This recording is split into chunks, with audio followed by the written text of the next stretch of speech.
That's a good idea.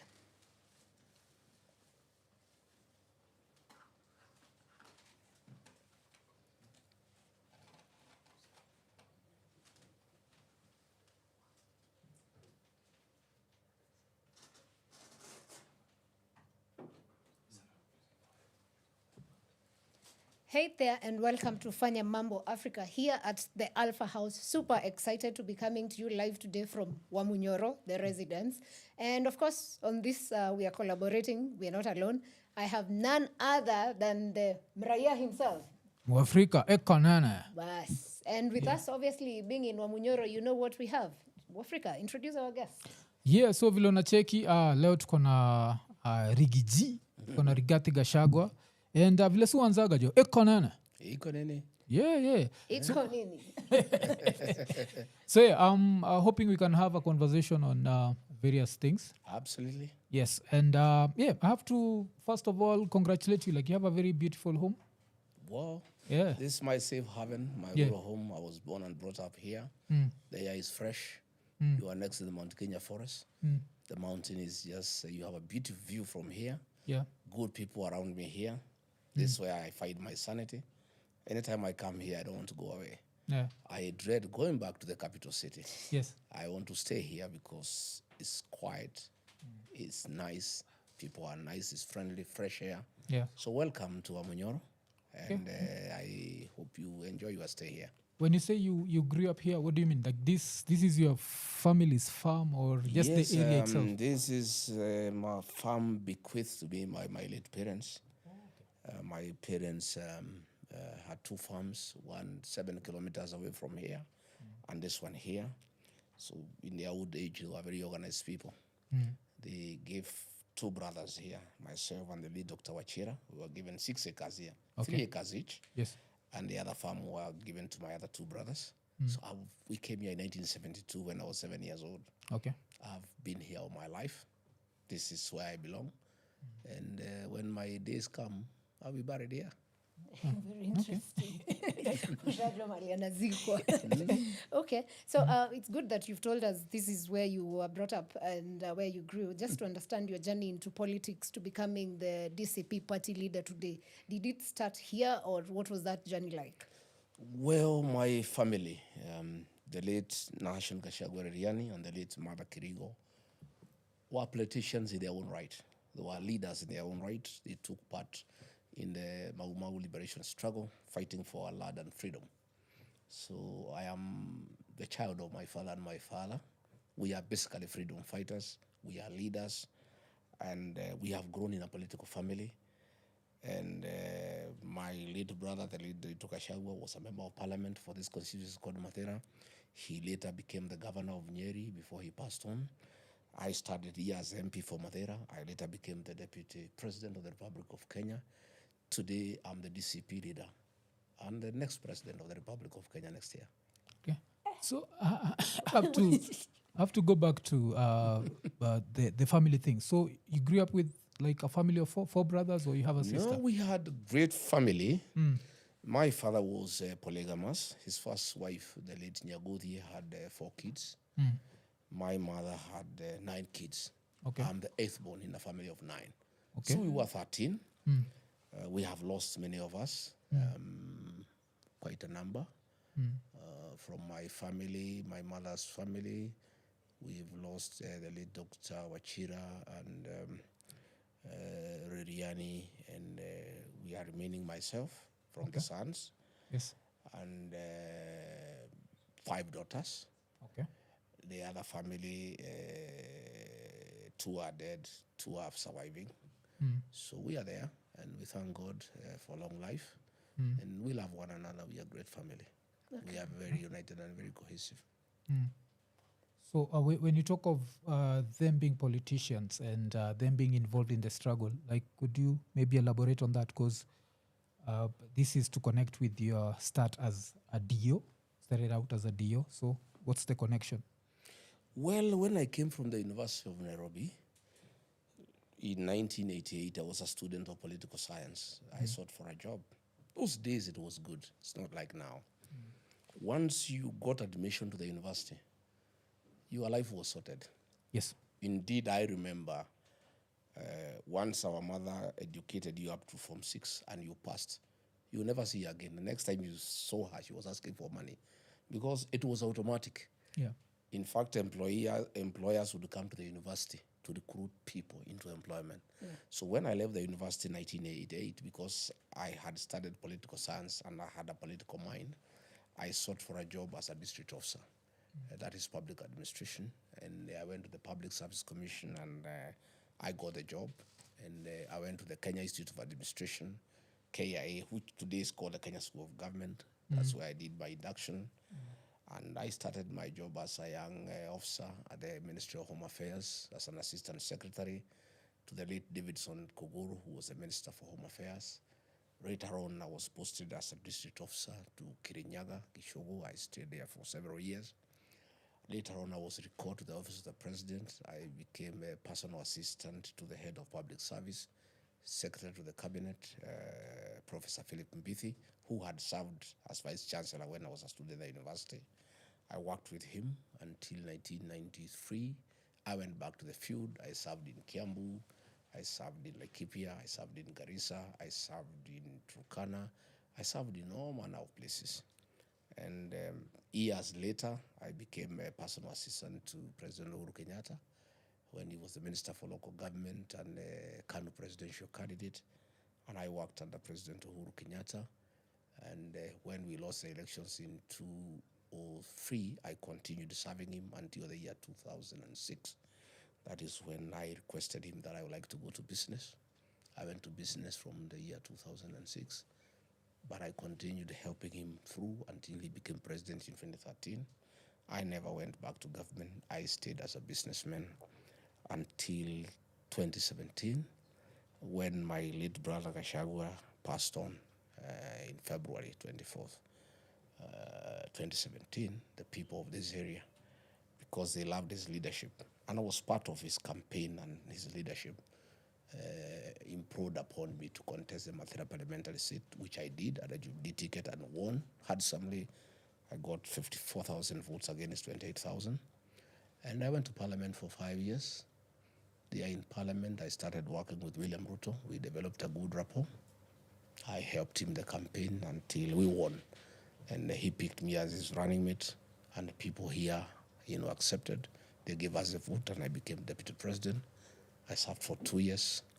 We fell out. And he got MPs and senators and coerced them and intimidated them, bribed them to throw me out of office. They did. I left gracefully.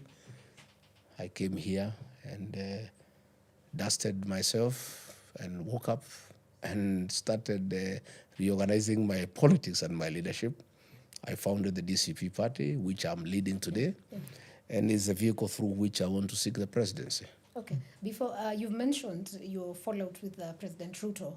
Of course, many people have never known exactly what happened. Would you want to tell us what caused the fallout? Yeah. The two of us are totally different. I'm a very truthful man. I'm a very honest man. And I thought he was like me. And I must say, he's a very good actor. He deceived me and deceived all of us. And we thought he's a great Christian. He would be in church every Sunday. He would quote the Bible. He would talk to us with a lot of, conviction. And I swallowed a bit, and I believed he was the best man for the job. But once we got to the office, he came out as in true colors, as a dictator, as a businessman, as a ruthless politician, as a man who cannot keep his word, too many promises, too many lies. And we started having differences quite big because I am not that way. And the people I had persuaded to vote for him started asking me very serious questions, and I couldn't have answers. So I started disagreeing with him on many things within government. With a lot of respect, I would go to him and say, boss, this is not right. Evictions and demolitions. When we were campaigning, we told our people there will be no evictions and demolitions. And if they have to happen, they have to be human. And we have to know where somebody will move before you remove him from where he or she stays. We agreed there will be no night demolitions. And these things started happening, and I had a big problem. Along the way, we abandoned what we had promised the people. We had come in with a promise of the bottom-up economic transformation, lifting people from bottom to up. But as soon as we got into office, we started overtaxing people. We started using taxes on luxury, on things that are not necessary, and the people started to cry. And because I'm somebody who listens to people, they would come to me, I would go to him, and he would dismiss me with contempt. And we couldn't have a good working rapport. But our real issues came during the finance bill of 2024. Before we reach there, could I ask you one thing? I covered the elections just before 2022. Yes. And I remember one of the videos that I did, because I always do reaction videos, was a reaction video of no Rigathi, no Ruto. And from that, what I got from that video was, you are not his first choice for DP, Deputy President. The first choice was Kindiki. And apart from that, I remember, I think it was last week, Moses Kuria was on KTN and he said the same thing, that you are not Ruto's first choice. Ruto was arm-twisted into it. And with that, the relationship started on shaky ground, because he felt like at that moment he needed you, because he needed the mountain. But you see, you are not his first choice. No, it's true. So, yeah. So, Looking back, I think so. One thing is that he had promised the running mate position to so many people. He's a very deceptive character, just like he has done today. Today he has promised Kindiki, he has promised Joho, he has promised Wanga, he has promised GK Kariuki, he has promised more than 10 characters. Even that time he had promised so many people. And he had promised me. He had promised Kindiki, he had promised Anwar Guru, he had promised Alice Wahome, he had promised Dende Nyoro, he had promised Justin Muturi, he had promised Musalia, he had promised Wetangula. And he was just playing around with us. I don't think I was his first choice. But I think being a very pragmatic politician and practical, he looked at the whole configuration and he was very clear in his mind that if he picked Diki, he would have lost the election. So it was convenient to pick Rigathi Gachagua and dump him later. In fact, I think the decision to remove me was made even before I was picked. I am totally convinced today that I was just a lander. And you didn't see it coming? I didn't see it coming. I'm a very honest person. And I'm a person who believes and trusts other people. Because myself, I'm very trusting and I'm a very dependable character. So I really felt we were together. But looking back, I can see that he didn't want me. He wanted a Rigathi running mate and a Kindiki deputy president. A Rigathi deputy president is good for him because Rigathi has a mind. And he's a very principled character. And I'm also a strong man like him. And I don't think he wanted that. So during that time, we had that issue. I went and said, he told me to get prepared and got his communication person, Hussein Mohammed, to help me to draft acceptance speech. And he asked me to come with my wife. That's what I'm asking. Don't you feel like he felt twisted? Because I just- remember yeah. that time when we were covering it, everything was pointing at Kindiki. And then even by the time you're being announced, it's like 2 a.m. Remember No, he that knew night? what he needed. It was like at 2 a.m. So He- this no Rigathi, no Ruto protests No, far from must it. have pushed him. Far from protests. it. Far from it. He Why knew not? what he wanted. He wanted the Rigathi. He was just managing the others because he had promised everybody. So the protest came from who? Him No, or our people were protesting. But he had promised everybody. He was just managing the others. He had already called me and told me, it's you. And asked his people to help me have an acceptance speech. Told me, come with your wife and your children. And I came in a suit. All the others did not come with suits because he had not told them. And then he pretended to consult everybody and kept it long so that all the people he had conned can feel that he has tried, but he has been twisted. But he knew, he was clear in his mind. He has done his arithmetic. He knew my persuasive power. He knew my mobilization skills. He knew I had the ear of the people, And he knew for him to get the mountain vote, he needed Rigathi Gachagua. So he created an impasse, an artificial one, just to manage the other people. But he kept on telling me, don't worry, I'm managing it. Yeah, but we watch it too. Please give me time. He kept on doing that. My supporters were getting very wary, yeah, because they could see there is deception. But he was just managing the others. He had already made up his mind that the running mate would be Rigathi Gachagua for him to be president.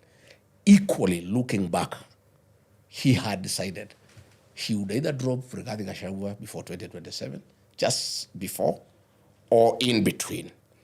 And I think what happened, his game was to drop Rigathi Gachagua during the second term. But halfway he realized Rigathi Gachagua had become very influential.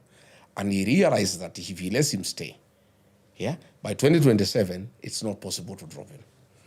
But it is the exact opposite. My being removed have made me 20 times popular than I was. Today, I enjoy the kind of popularity any politician would love in his life, you know? And when he was removing from office, he was told by Ichongo and others, you remove this guy, crown ikitolewa ni mabati. This guy is only popular because he has a position. The people of the mountain are not interested in people. They are interested in positions. Once you get rid of him, that's it. 2-3 weeks, you'll never hear about him. But he didn't know the mountain because he's not one of us. And I told him, the people of the mountain hate betrayal. Betrayal has no remedy in the mountain. It's punished unapologetically. And even him, and he knows, he was a beneficiary of the community's distaste for betrayal. When the people of the mountain felt like Uhuru Kenyatta had betrayed him, they decided to punish Uhuru Kenyatta for betraying William Ruto and elect William Ruto as president.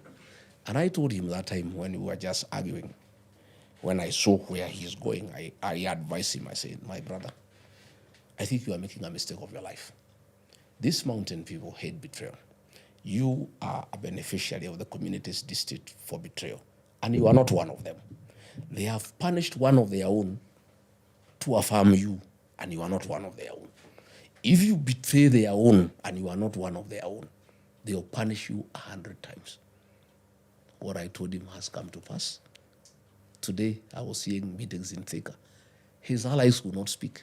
None. Not Ichungwa, not Alice Nganga, not Muratha.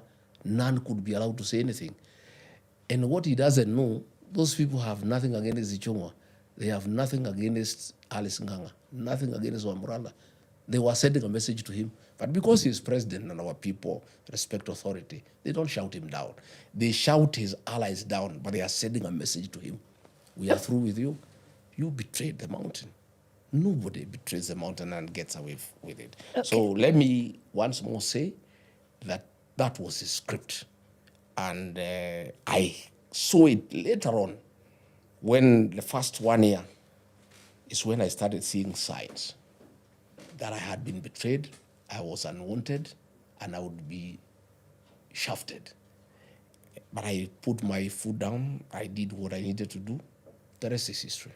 So do you and the president hate each other? I don't hate anybody myself, but I hate his actions. Abductions and extrajudicial killings, I hate because I'm a Christian. The 10 Commandments tell us, thou shalt not kill.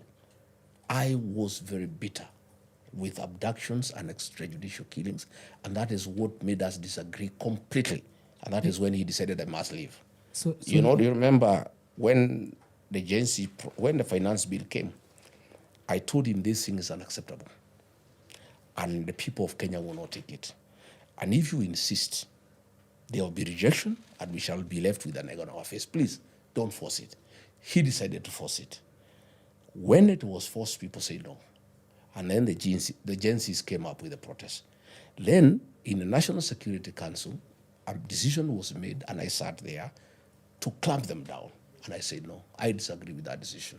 I said, let's listen to these young people. They have a point. And what they are saying is what the whole country is saying. He said, no. So, on June 25th, when the kids were massacred in Parliament, he called a press conference at night and said that these kids are criminals and they are prisoners, and he'll crush them. Still being in office, I went to Mombasa and called a counter press conference, and I told him off. I said, you can't kill these people. They have a right to say what they are saying, and these kids are not criminals. They are my sons and daughters. We should listen to them. That is what broke the camel's back. We never talked again. We would talk through SMS, through WhatsApp messages, because he felt it was total insubordination, and he felt I had ridiculed him publicly. But I needed to give my position to our young people and the Kenyan people that I was not part and parcel of abductions and killing children. I could not be party to it, and I had to disown it publicly. Because if I didn't disown it publicly, today, I would be carrying that burden. My hands will be full with blood of the Gen Zs. I'm very happy that I was vindicated. I talked, everybody heard me. Today, nobody can blame me for those killings. Okay, but I'd ask, like, when did you start becoming uncomfortable with the extrajudicial killings? Like, do you know a specific period? Yeah. I think I think around April 2024. Because the reason why I'm asking you that is Ruto's acceptance speech, he talked about extrajudicial Yes, he killings. did. And he talked about the extrajudicial killings under Uhuru. He did. So that means that these extrajudicial killings were happening. Remember? So he said that this new government is going to come and there's not going to be extrajudicial. Then in 2023, remember there were protests, mostly in Kisumu and what? There were a lot of extrajudicial killings. Those are the people who got compensation this week from the courts. So do you understand why when you say you are against extrajudicial killings, it does not make sense to the average Kenyan? Because you're like, that was happening. No. It did start in 2024. William Ruto and I were on the same page initially. We had promised the people of Kenya that extrajudicial killings will be a thing of the past, and the use of the criminal justice system to settle politics will never happen. Yes. And that is why it was in his inauguration speech. We were on the same page. As soon as we got into office, I started seeing this bad habit creeping back. And I told him, respectively, in private, boss, these are the things we promise, and things are getting out of hand. Please, let us not go into that direction. He didn't listen. So as we went on in early 2024, I started getting reports and concerns that a special squad of 101 people had been formed for the purposes of abductions and extrajudicial killings. And I told him no. So one day, the Attorney General of the Republic of Kenya then, the Honorable Justin Bidad Muturi, came to see me as Deputy President. William Ruto was out of town. And he told me, my brother, my own child has been abducted. I have tried to call the IG. He is taking me into circles. I have called the DCI. He is taking me around. I have talked to the PS Interior. He's just taking him into circles. I have talked to the Director General of National Intelligence Service. He's not telling me anything.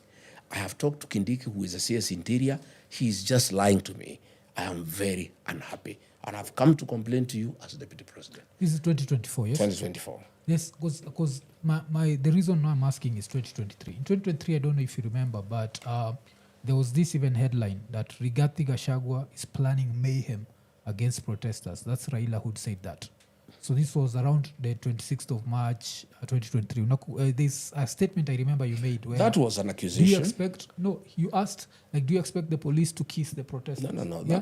That was an accusation. But you understand what that means? It means that when you're in government, you didn't have a problem with... Because a lot of protesters were killed. I had a big problem. I am a very strong believer in the rule of law. And stopping protests is one thing. Killing is another. I don't believe in killing. Protesters can be dispersed using necessary force, which is allowed by law. As Deputy President, you are not in charge of security. The security architecture of this country. The President is the chairman of the National Security Council. Deputy President sits there as a member. All the security agencies, the IG, the DCI, the Director of National Intelligence Service, the Director of Military Intelligence, the service commanders in the Army, Air Force, and Navy, are appointees of the President. And it is him who gives directions. The deputy president can only intervene in security matters if given specific duties and instructions by the president.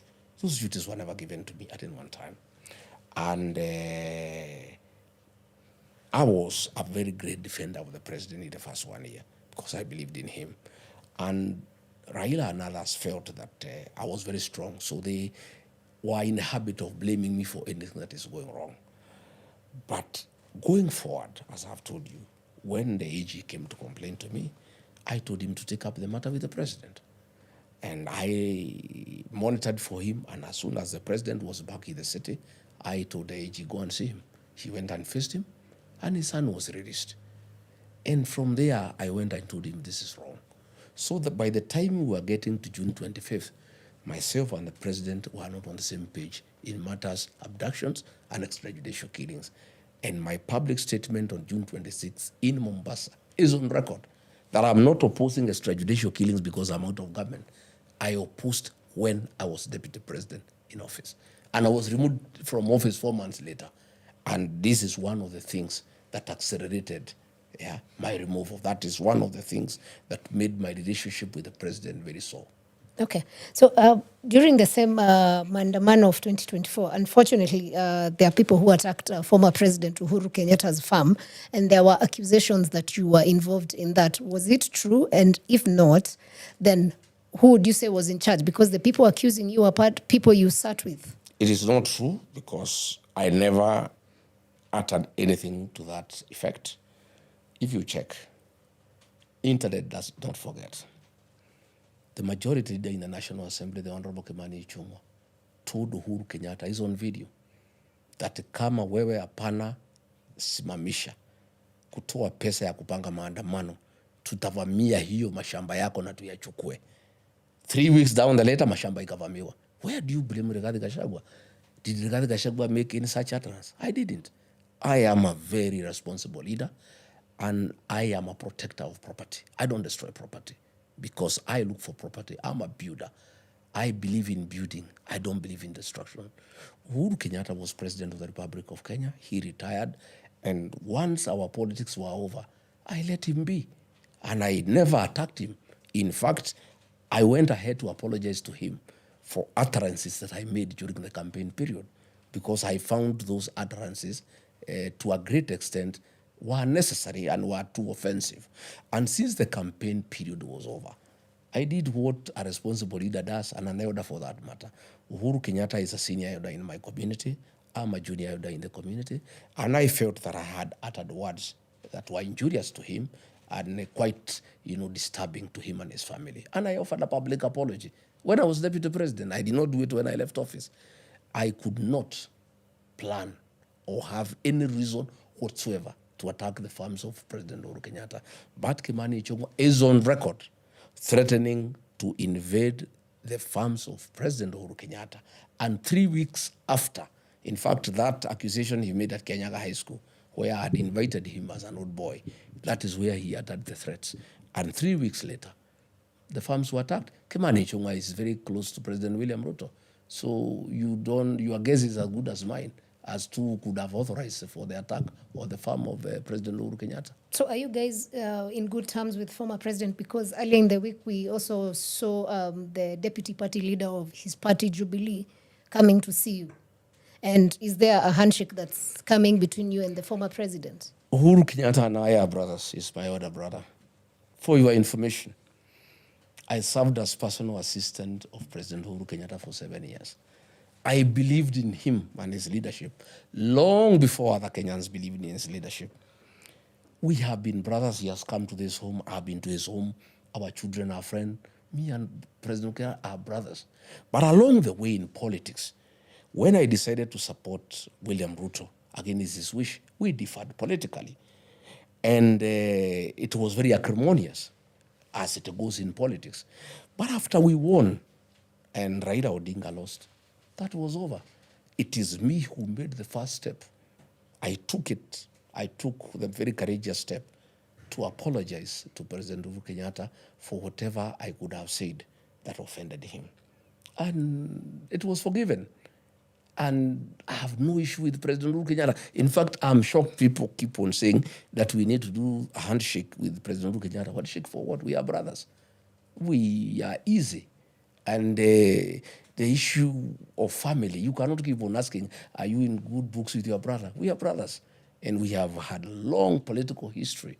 And today, Uhuru Kenyatta is retired. I'm his greatest defender. If you have followed our news, anytime he is attacked, I defend him because I believe he is a Kenyan statesman who did 10 good years, served his country well with the dedication. He has taken retirement, and I am of the opinion that we need to let him retire in peace and enjoy his retirement with his children and his grandchildren. That's what I sincerely believe. Sorry, I have to take you back. There's something I had to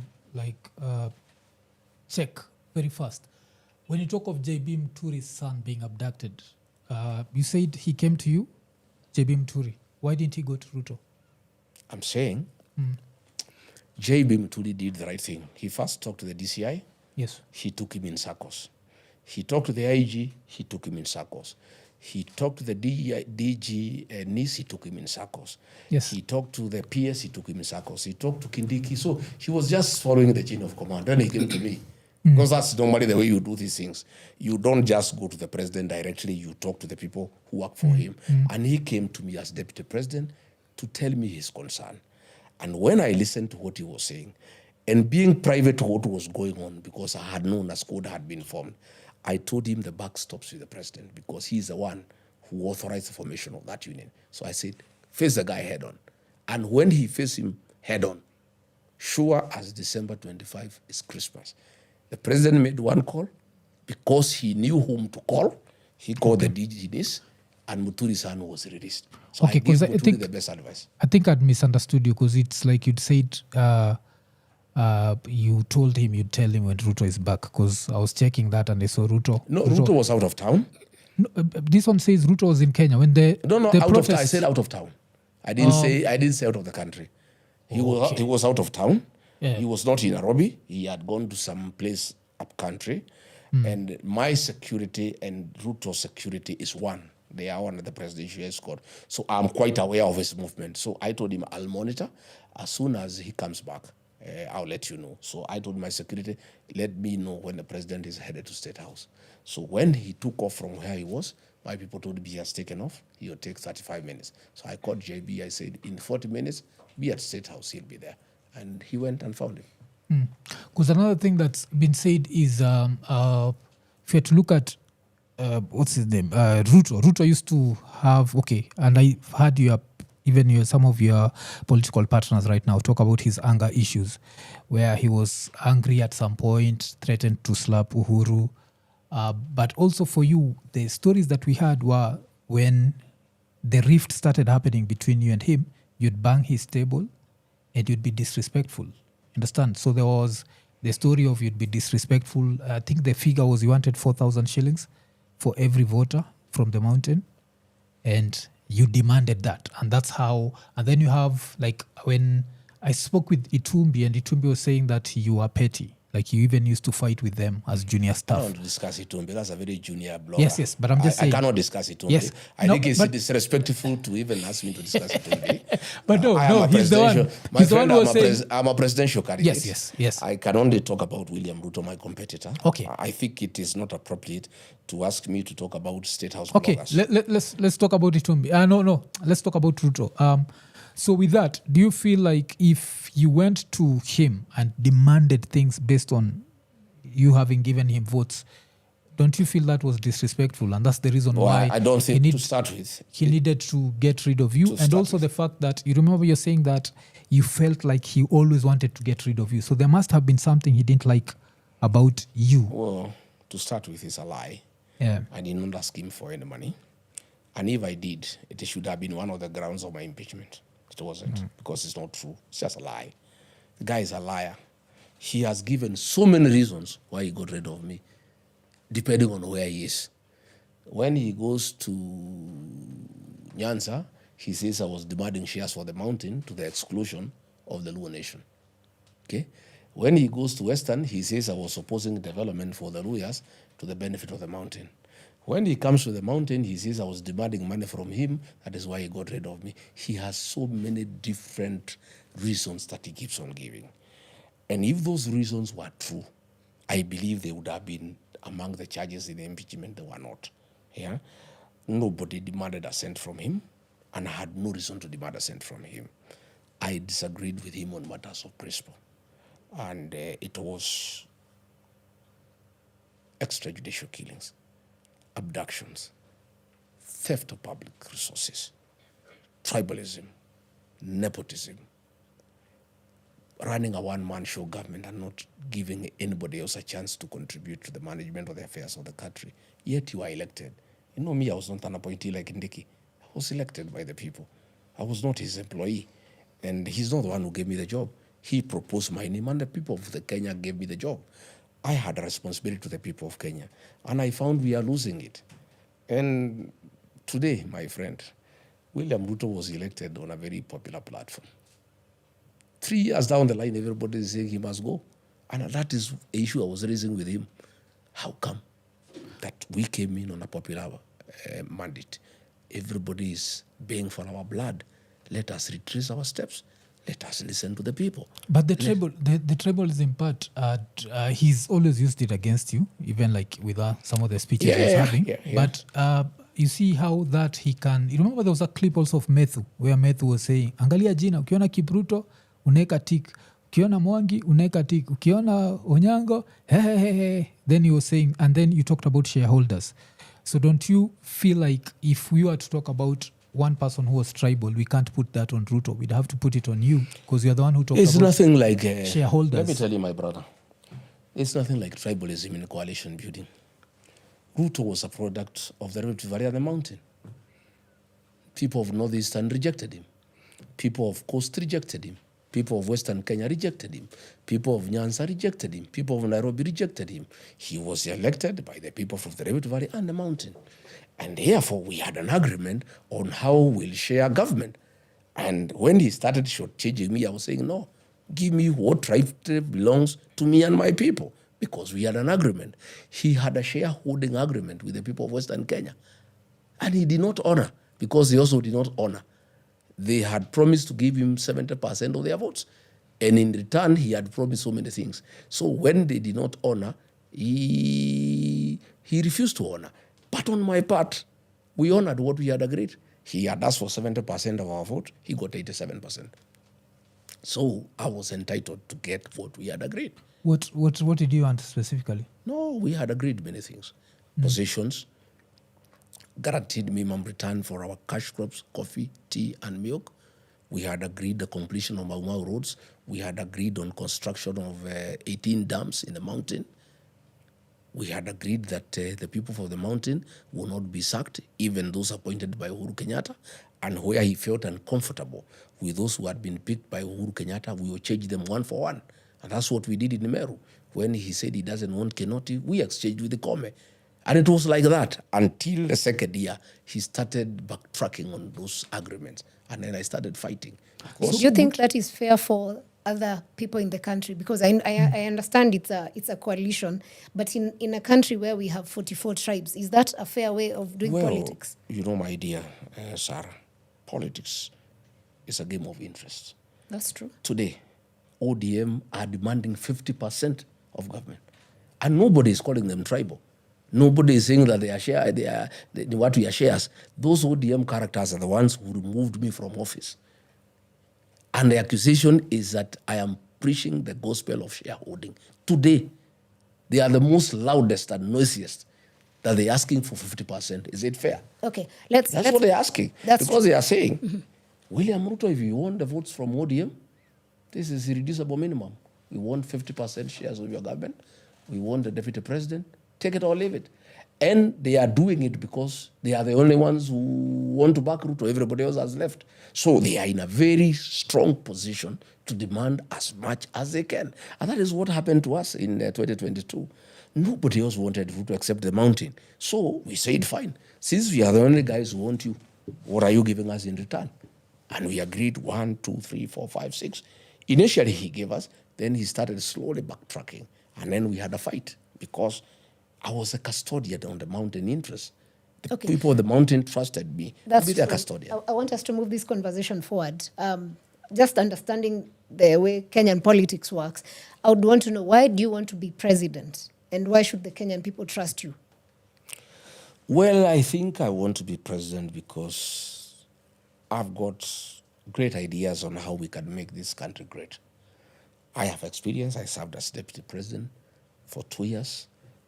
And I have first-hand experience on how Ruto lost it.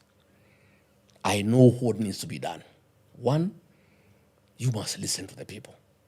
You must govern people the way they want to be governed, because essentially a president is an employee. And ordinarily, an employee listens to the employer. So the Kenyan people are the employers. So continuously, you must engage them and listen to what they want. Number two, the people of Kenya do not want corruption. I am persuaded that to deal with corruption in this country, it must start from the top. You must have a president who cannot entertain corruption. Once the president says no to corruption, corruption will just end. How are you planning to do that? Just by myself saying no to corruption. It's the only thing you need to do, by the way. Once the president says no to corruption, I don't want corruption in this country. And it starts with me as president. I will not get involved in corrupt activities. That's the end of the corruption. That's the formula of finishing corruption in this country. But once the president has dipped his fingers into the public purse, he opens the door for everybody, and he can never stop anybody. Once you call PSs and ministers to give contracts to your cronies, the remaining jobs after they give you your cronies, they give their cronies. If you take money, the way money has been stolen, 10 billion, through e-citizen. And I told people, e-citizen has been captured by William Ruto. Today, you saw the papers, the Auditor General is saying, 10 billion has been stolen. So if 10 billion has been stolen from the top, what stopped the small people also from stealing 1 million, 2 million? The way to deal with corruption in this country, the president must say no to corruption. Today, Rigathi Gachagua left office. Nobody can accuse him of any corrupt activity that he has been involved in this country, because I never got myself involved in corruption. And I'm a very proud leader. And you know the kind of viciousness William Ruto has against me. If I had stolen a shilling, it will be everywhere. I will be in court today. So you didn't steal nothing? Nothing. And if I did, I am telling you, I will be in court. It will be news everywhere. That is why they have to look for other nonsense to say that I have stolen from the family. I don't know you have stolen from where. The president should be concerned if I have stolen from the public, because he's a public figure. And his work is to look after public funds, not to pretend families, not to pretend private hospitals like Nairobi Hospital. That is not his business. He should get concerned about the failures in Kenyatta National Hospital. There are no blood banks. The cancer machine is not working. There is no food for the patients. There are no reagents in the laboratory. There is nothing. Then he is saying he is a patron of Nairobi Hospital, a private hospital that is doing well. Who is a patron of Kenyatta National Hospital? He is the one, because it's a public hospital, and he is elected by the people of Kenya. We will talk. We were planning to talk about that when you're talking about health. But since we were talking about your presidency, you see, every time you utter and you say things like the people of the mountain, it's about interest, it's about what? Do you know that you alienate a very huge chunk of the country? Because the country thinks you ended up with the second highest office in the country. And when you're in the second highest office in the country, you are basically a heartbeat away from the presidency. It means that at that point, your interest should never be about a community, should never be about a region, should always be about Kenya. Do you understand that? Like the concept of Kenya as a country, where it does not matter if you're Luo, Kikuyu, what? Like right now, if you look at this room, there are a lot of different tribes. I know. And when those tribes hear you talking about the mountain being betrayed, they're like, no, we want to hear someone talk about Kenya being betrayed. Because even Kenya has been betrayed. Corruption is still there. The hospitals are not, they don't have medicine. Budgets are inflated everywhere. So when can we hear Rigathi Gachagua talk about Kenya talks for Kenya every day without the mount? Because you see, the Rigathi mount is Gachagua. always there. No, and it's that's only, where the problem it's only comes. you ask me about the mountain because you are in the mountain. Yes. Ask me about Kenya. Every day, no, every day. That's what, when Every day, my brother. yes. E-citizen have talked about it for a long time. Yes, we It get does to not that. affect the mountain people. It affects the whole country. When I talk about tea, I was in charge of tea reforms. Tea is not just in the mountain, it's in the whole country. When I talk about dealings with RSF, a rebel group from Sudan, that has affected our image as a country, I'm talking about Kenya. When I was fighting drug and substance abuse, I held meetings in Mombasa. I held meetings in Kericho. I held meetings in Meru. I held meetings in Nairobi. It was for the whole country. I served the people of Kenya. And even in my politics today, Yes, I am talking about Kenya. which I don't dispute. You see, right now, you remember there was the campaign Kufa Dereva Kufa Makanga around the time when you were being impeached, where people were saying that if we have to impeach you, then we have to impeach the president. Why people were saying that? Because they felt like the pair of you had failed the country. At that point, we didn't see Gachagua as the savior. After you left, sasa we ni moja wetu. So of course, sasa tuko, hey, you are our savior. But you see, during all that time, tukikusikiza, it was always about the mountain has been betrayed. It's never been Well, Kenya. we were just complaining politically. Kenya has been we were just betrayed. complaining politically. Yes. And I've told you the mountain has been betrayed. Kenya too has been betrayed. And that's what we want to hear. No, Kenya, how has Kenya been betrayed? Kenya has been betrayed. One, William Ruto promised to put money into people's pockets. Instead, he dipped his hand in his pocket, in their pocket. And the little they had, he took it away through unreasonable taxation. And the money that have been taken from people has not been used prudently for the purpose for which it was collected. That is the money that is being used to bribe people in State House, to bribe people in meetings. I've been talking about it. When I have talked about the sale of national assets, Bombers of Kenya, Kenya Pipeline, those are not in the mountain. Those are national institutions. And I've talked about it. I've talked about them. And when I say SHA is not working, SHA is not working, not just in the mountain. It's not working anywhere, including Bomet and Kericho, where Ruto comes from. I have been talking about it. I was in Bomet the other day, and I talked to the people of Bomet, and I told them they are suffering just like other Kenyans are suffering. 2 days ago, I had a radio talk show called Ramogi with the people of Nyanza. And presenters there were refusing to allow me to talk about the issues that affect the people of Nyanza. They wanted to discuss Rigathi Gachagua as a person. And I was pleading with them to allow me speak about issues that affect the people of Nyanza region. I have been very clear in my mind that Kenya is bigger than all of us, and I talk for the people of Kenya. I want to be the president of Kenya. I don't want to be the president on the mountain. There is no such position. But I come from somewhere. And those people, like other Kenyans, deserve somebody to talk for them, just like I talk for other regions. But I want to confirm that my agitation, my politics, is in the defense of the Kenyan people, the sovereignty of our country, our image as a country, our territorial integrity, the dignity of the payslip. I have been very vocal that the payslip has been eroded. All workers in public and private sectors have no purchasing power. They have been, more than 40% of their salary have been deducted through taxes that are being used to do politics and extravagance in State House. When Uhuru Kenyatta was president, the budget of State House was 4.5 billion. William Ruto has taken it from 4.5 billion to 17 billion. And that money is for lagis, is for luxury, and for bribing people who come to State House. These are Kenyan issues. I don't think they are issues of the mountain. Okay.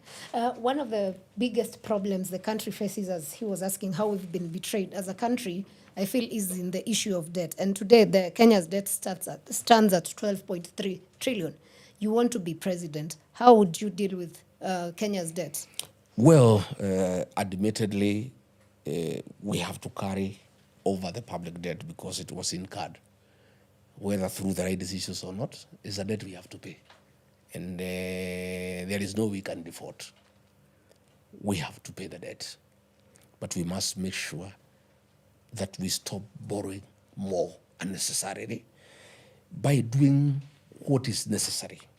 For example, the work of a government is to offer services. We don't want governments building houses for people. Those are private matters. You build a house, 1 room, 2 room, 3 bedroom, depending on your need and your capacity to build. What the government should do is build roads, provide water, provide electricity, provide sewage, drainage, provide security. Mwai Kibaki, the greatest president of our time, never did housing as a government program. He never spent government funds to do housing. But the man who did the housing that we enjoy in Nairobi today is Mwai Kibaki. How did he do it? He didn't do it directly. He opened up the bypasses and put good roads, electricity, water, and sewage, and the houses came up on their own. But the houses are not done with borrowing as it is, because that's our tax. What happens? So how would you deal with it? What happens, why you have to borrow, is you look at your revenue and you decide the things you want to do in a budget. When the revenue is not enough to do the things you have decided to do, you have to borrow so that you get the deficit. So what you do, you stop unnecessary expenditure so that even if you have to borrow, you borrow very little. And the way to do things in this country, in my view, a responsible government should concentrate on education, healthcare, security, road network, clean water, electricity, and communication. The rest of the things, you leave them to the private sector. And an economy is very dynamic. Once you provide the services that are basic, that the people of Kenya require to be provided by their government, you let people do business. If you do remember, during the time of Mwai Kibaki, there was a lot of money available to the Kenyan people to do business. If you remember, if you went to Nairobi near a bank, there were many tents there in a mall, one by Standard Bank, one by Barclays, one by Equity, with some nice looking girls, well dressed, asking you, come, we want you to borrow. Banks were looking for people to lend money to do business. Today, the government is borrowing from the banks. And the banks would like to lend to the government because it's very safe, because there is no risk. So the government is competing with the private sector for whatever money is available for lending. We want the government to borrow less, especially domestic borrowing. Borrow less. Let the money market be available to the private sector. And these are the people who make the economy grow. And Mwai Kibaki perfected that because he was a great economist from the London School of Economics. He allowed the private sector to thrive. And there was less and less government in people's lives. Government's work was to provide infrastructure, security, and a good environment for business to thrive. Now, William Ruto has done housing by government. He has killed the private sector. And it's a huge sector, the real estate sector. Those fellows have now have no job to do. Everything is being done by government. And the government houses are being done to provide an opportunity for people in power to sell cement, to sell steel, to sell tiles to the people who are doing the affordable housing. Therefore, government has stifled the private sector. We must allow the private sector to thrive. That's the way to build a country and to build an economy. I would just want to understand your plan of paying this debt, because you see, every time a new government comes in, the debt keeps accumulating, but the payment formula is never clear to us as citizens. Agree. So what policy do you have in place? One, Sarah, you do the basic law of survival. When you are in a hole, the first thing you do, you stop digging. Then you figure out how to come out. But when you are in a hole, you cannot continue digging. The first thing you have to do is to stop that borrowing. And then you figure out how to pay what is outstanding. But if you find we have 12 point something outstanding trillion, and you are still borrowing more every day, you will never get out of the debt. So to start with, we stop unnecessary expenditure. Opulence. Avalanche. You have seen the deputy president has a budget of 450 million for helicopters to fly around the country. What for? You have seen State House has a budget for hospitality for 5 billion, for entertaining people who are coming for delegations. What for? Mwai Kibaki never held hosted delegation in State House. But they would argue you didn't even stop it when you're in office also. No, I'm just saying we were doing things the way the president wanted them to be done. In fact, he was accusing me of not hosting delegations. I had a very minimal budget myself for hospitality, 70 million only. I have seen the present guy is asking for 400 million for hospitality. President was accusing me of not hosting delegations. By the way, I never used to host delegations. I only used to have IBEC, where I would meet the governors. It's a constitutional duty that is in the office of the deputy president. I would meet farmers for tea, for coffee. My meetings were working meetings. I never held a single political delegation, like what Ruto and Kidiki are doing. They are having delegation from Meru, they are having delegation from Turkana, they are having delegation from Trans Nzoia to come and discuss politics. I want you to check, for the time I was in office, I never held a single political delegation.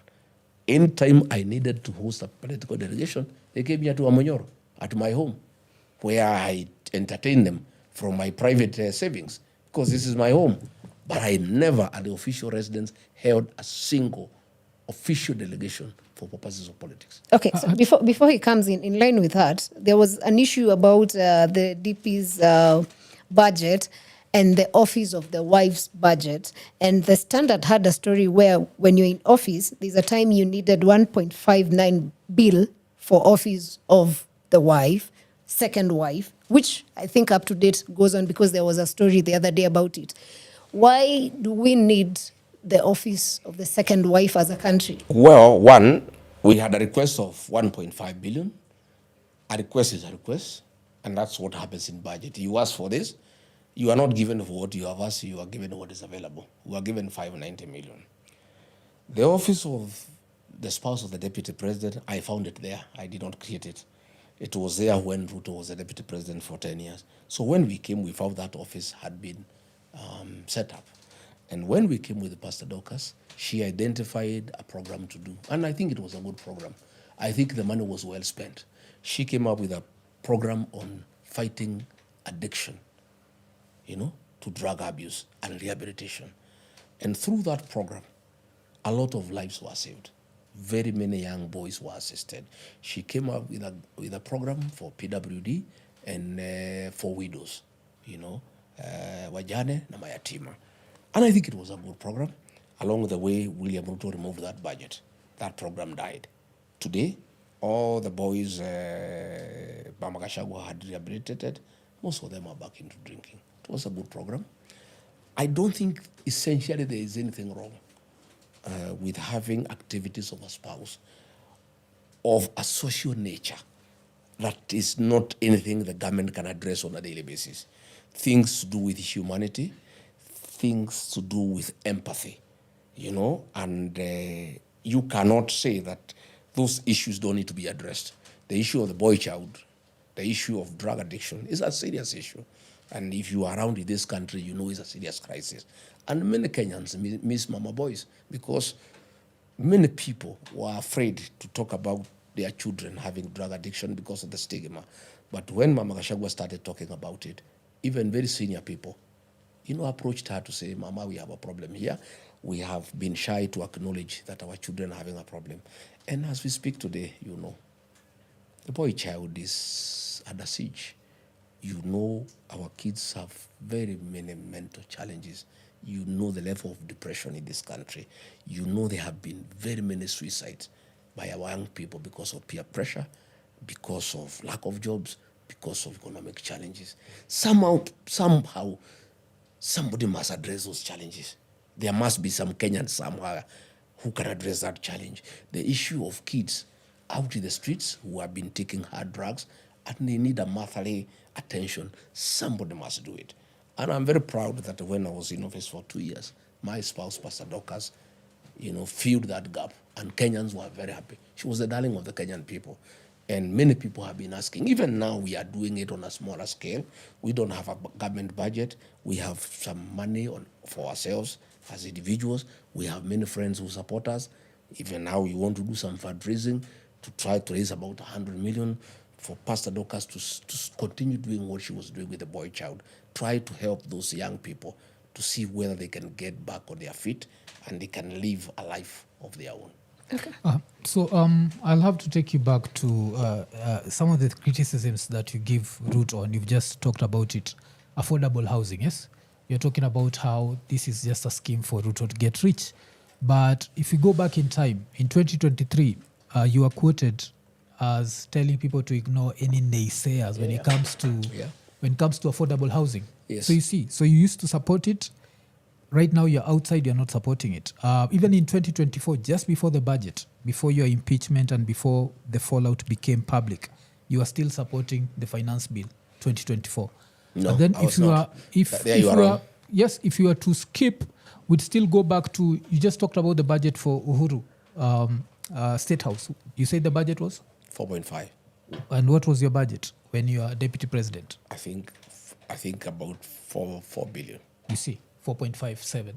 You understand? So this shows that when you are in a public office, you don't care about the wastage. When you're outside, you see the wastage. You see, that's also is the problem we have with the present government, where before waingia, it's we are going to change this, we are going to change this, as soon as you are inside. Because 4.57 for the deputy president's office. But you must know about that 4.5 billion. This was for travel and hospitality was to be used, 1.8 billion was to be used on, it's something called the luxury budget. And this is something that I normally talk about. Like, we live in a third world country. We have Kenyans who, like right now as we talk, there's a Kenyan who slept hungry. How can the leaders have a luxury budget? You understand how it's such a slap in the face? Let me like, you know, like developed countries don't have luxury budgets. Let me correct you. The budget for the office of the deputy president was in office was a wholesome budget. About 2 billion shillings was salaries for workers. And this is an office that has been set up with so many activities. We had coordination of international development partners, a very important program where you harness funds by the donors and unlock where there are challenges. That requires funding.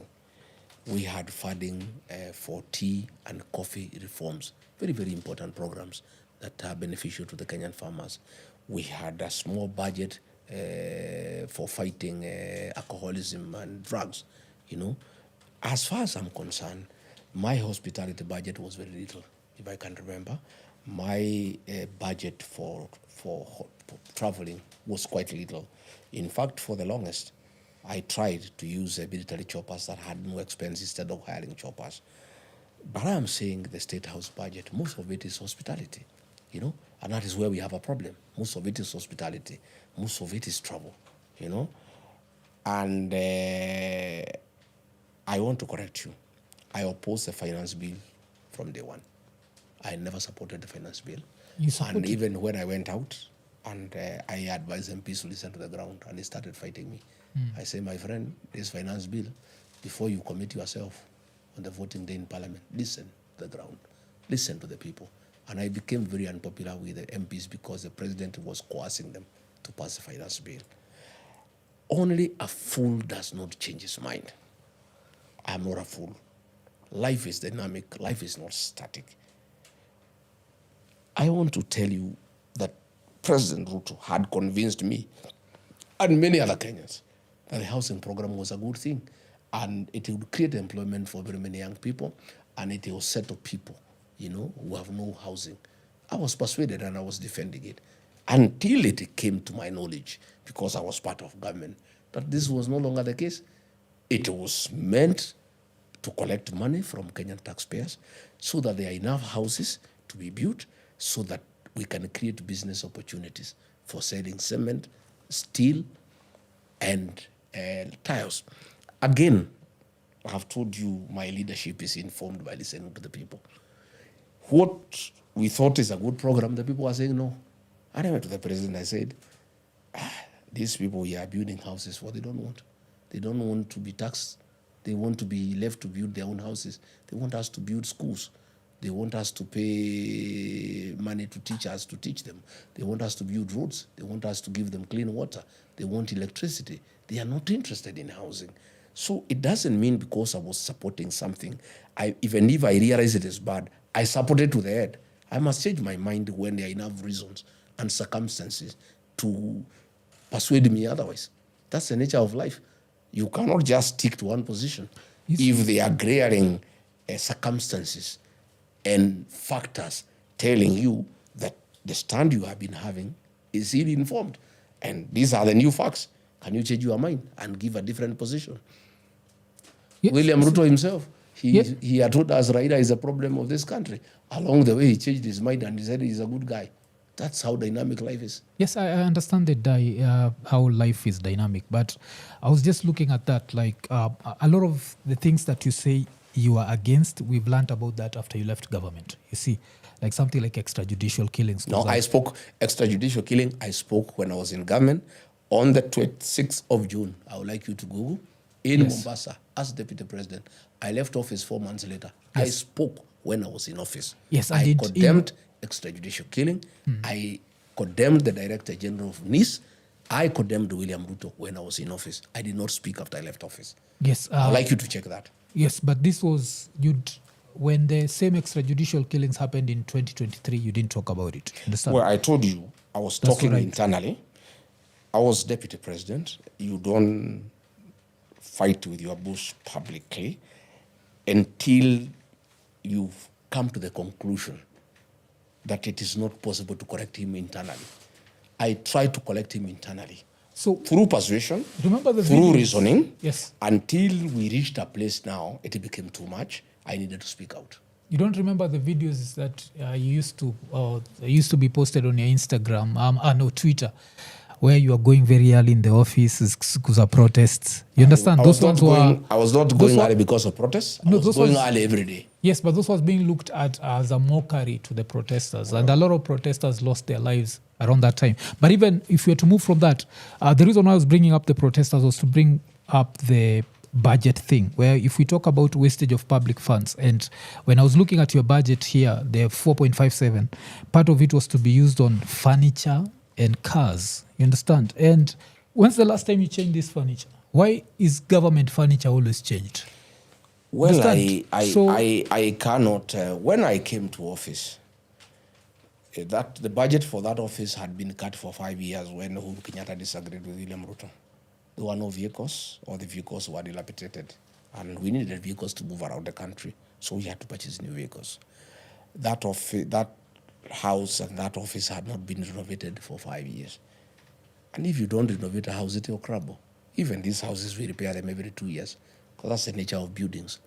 There must be maintenance of government buildings. Those offices had been neglected for 5 years. And when I came, I looked for a budget to have them renovated so that they are usable and they don't get wasted. What was so bad that needed to be renovated? Everything was bad. Sorry to ask, but the house was leaking. The house was leaking. The toilets were broken, and there was no borehole. It was broken. There was no water. The water was being brought by tankers. It was in very bad state. So should we also assume that it's the same case with State House? Because we've seen the budget go up, but there have been renovations State House happening. had not been neglected because Uhuru was there and it was well maintained. Yeah, he denied William Ruto money for 5 years, which was also not right because he was deputy president. The office had been denied budget for 5 years. So really, it was in very bad state. And it was necessary to have it restored so that the office can function normally. How big is that office that needs billions to renovate? There are no billions. There's no billions. Needed like 100 and something million.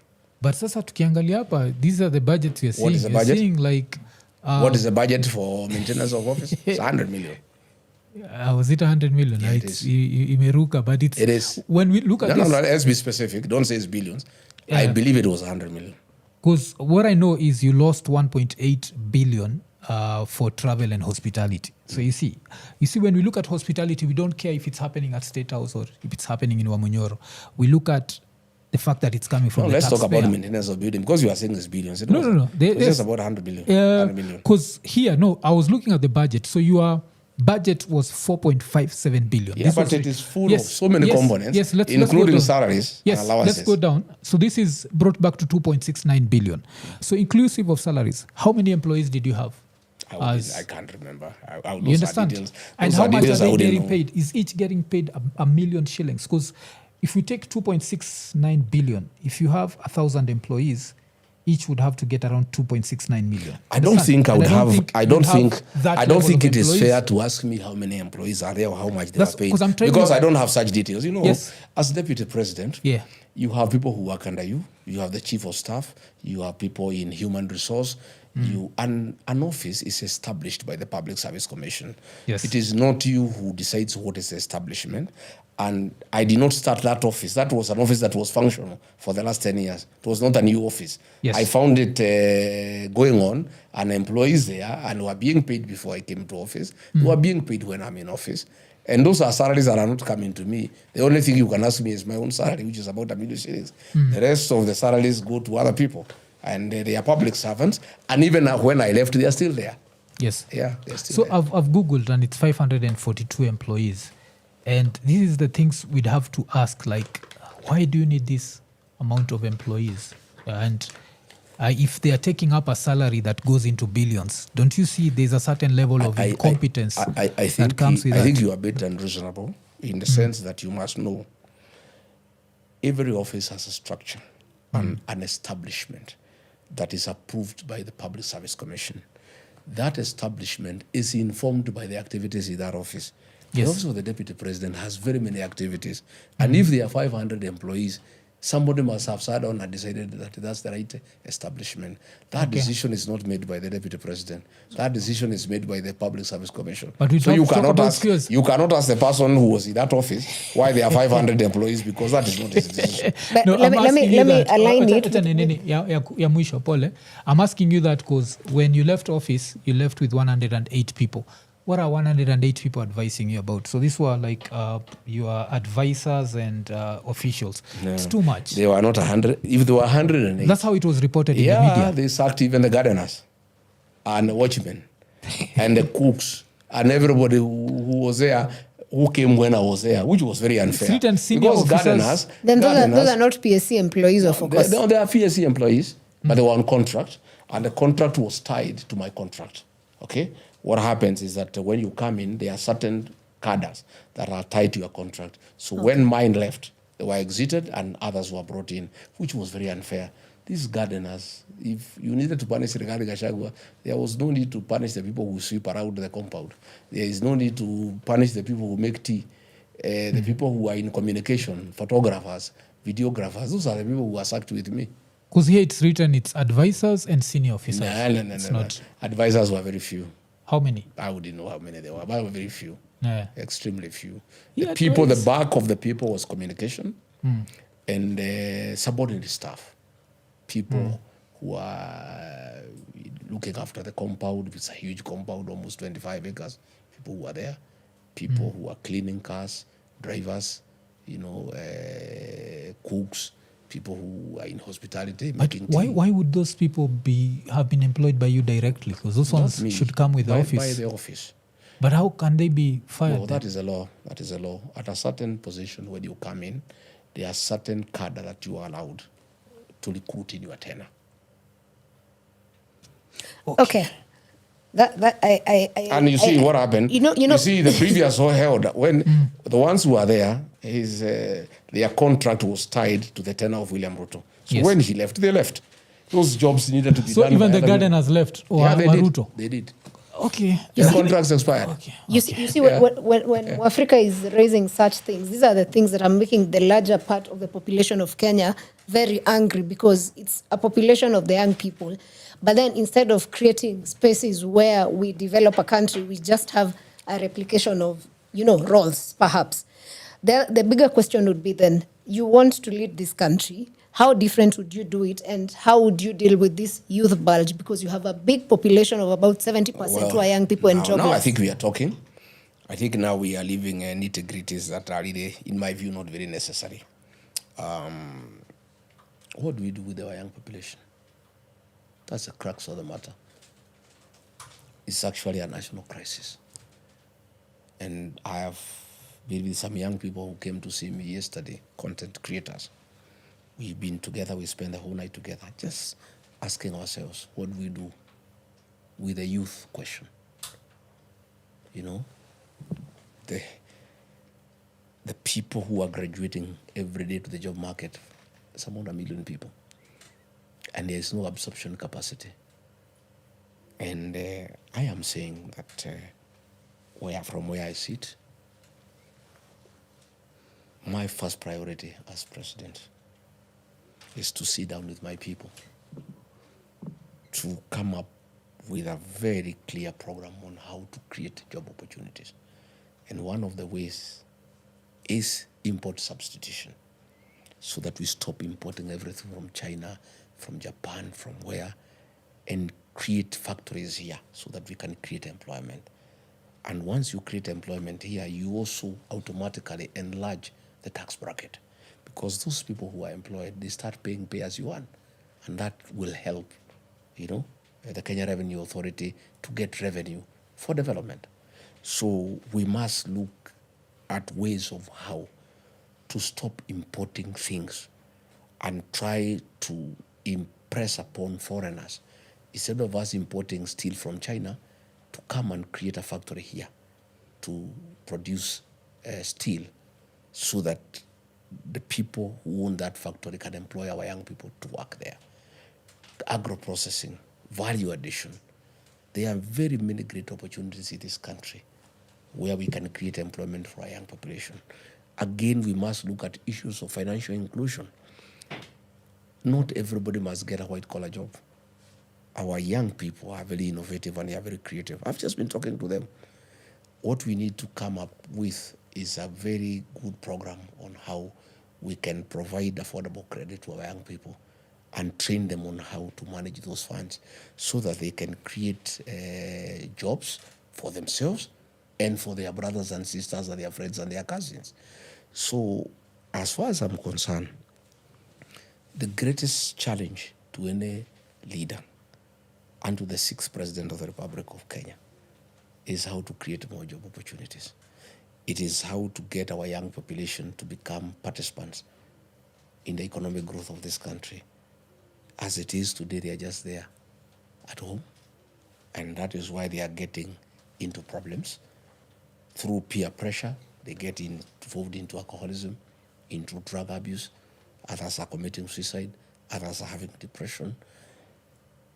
The new government must be very deliberate in trying to create opportunities for our young people, and I believe that those opportunities exist. It's only that there must be political goodwill.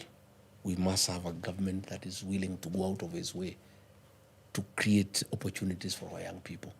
And this will be done through manufacturing, agro-processing, where we can start small cottage industries, even in the rural areas, where we can have a coffee popping machine, where we can have people packing tea, where we can have people packing avocado, where we just create opportunities through agro-processing and value addition for our crops, because Kenya is basically an agricultural country and there are very many opportunities.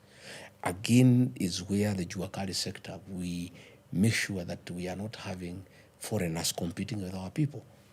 It cannot be. Today, when you go to Gekomba and Kamukunji, the Chinese have taken over our economy.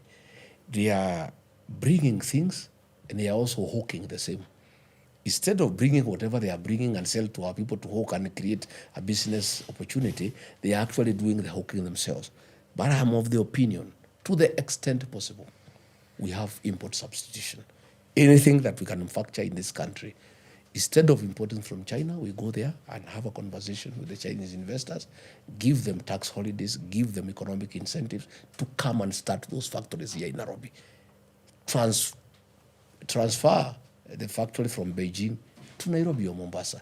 Same factory, instead of doing it there and giving work to the Chinese people, bring the factory here in Nairobi and they can employ the people of Kenya. That is what I would be pursuing, and I'm persuaded that within 5 years, we would make remarkable progress and absorb a huge population of our young people into gainful employment. Okay, see, sorry, we've let had me these just promises finish before. this. Before we go to the promises, the question would be, you are making this decision for the young people as the older generation, and you're saying you've been talking to the young people.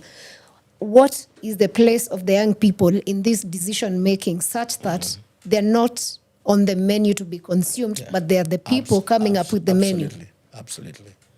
Last night, one of a guy I had, he's called Chris Kirubi. He interviewed me. We had more than 14,000 people watching the program. And he told me, Rigiji, we love you, we trust you. But believe you me, if you give you this job and you let us down, we will turn against you the way we have turned against Ruto. I'm aware that these people cannot take promises. They want action. My very honest proposal to the young people, and I'm talking to them, we want them to be part of the decision-making process. We want them to come to the table so that we make these decisions together, so that when things go wrong, they don't pay for my blood. We hang together. I am saying that the administration that I want to lead, the young people will be part of the decision-making process. I want to bring young people to work with experienced people. I want to have a blend of experience and proven track record, working with youthful, energetic, innovative young people. A combination of the two is what this country needs. Experienced old hearts, people who have seen it, who can mentor young people, and then the young people have the energy to drive what has been agreed on. They are innovative, they are creative, they are knowledgeable, they have exposure. I am proposing a government that has a mixture of experienced, tested group of people working together with young, energetic, creative, young people. I don't think with a combination of the two we can get it wrong. I am persuaded we cannot get it wrong. If you come to my party, DCP, I've already started our model. Out of the national executive of 32 people, 17 are below the age of 35. DCP has become the party of the moment, courtesy of those young people. They challenge us with great ideas every day. I've told you since yesterday, I've spent 2 days with the young people. If you look at TikTok, you see the programs we are making with them. And I'm a better person than I was before I came to Nyeri yesterday. I have known many things I did not know. Courtesy of engaging, listening, and taking seriously what the young people are saying. My administration will be made up of both. And the young people will be part of the decision-making process. They will be on the table, they will not be the menu. And they will drive the changes that we so desire. And I have told them very clearly that they must start by driving the change that we desire. And they have the capacity and the numbers. They are the majority in this country. They are incorruptible. They cannot be bribed by anybody. They are tribeless. And they have a determination and a zeal that has not been witnessed in this country since independence.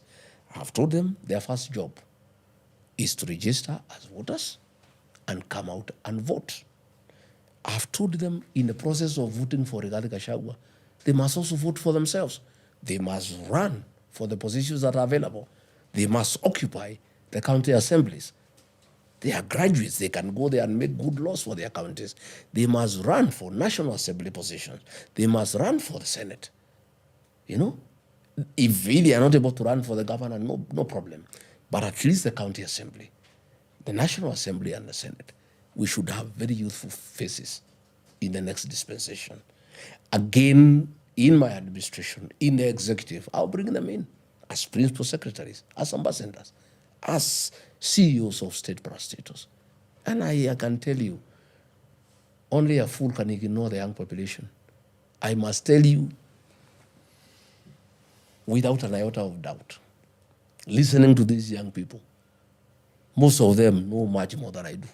I have lived 61 years. I have listened to some people here 25 years, 26 years. I'm amazed by what they know. And I am that kind of leader who is not arrogant and who is not dismissive and who is not imposing, that I cannot buy advice by young people. I have 2 young boys, 30-something, early 30s. They are the ones who tell me what to do in terms of running our businesses. They know much more than I do. They are more informed. They are more exposed. And I listen to them very keenly. And I gain a lot. I'm a better person by working with them. So I'm not dismissive. There are leaders who dismiss these young people, that they know nothing. I am telling you here today on air, most young people I've discussed with, I must admit they know much more than I do. Yes, before we I even ask you about the promises that I wanted to ask you, can you say, you've said like you learned a few things that the youth want that you didn't know before. So what did you learn yesterday? Like what stands out of everything you learned yesterday? Well, the young people told me yesterday that never make difficult decisions in a hurry. Young people. I was opening my mouth listening to them. They said, if you decide you want to write a letter and dismiss a worker who has wronged you, Okay. write the letter, but don't sign it. Okay. Sleep over it. If in the morning you still feel you should sack the worker, sign it. But they told me 9 out of 10 cases you're not signing, you have changed your mind. Okay. Those are young people telling me. Okay, I thought it was like something political. No. So now, let's go back to the promises. I remember seeing Uhuru and standing next to stadiums. I remember Ruto telling us when he comes in, he's going to do 1, 2, 3 things. That's why you talked about I concentrate on the nitty-gritties.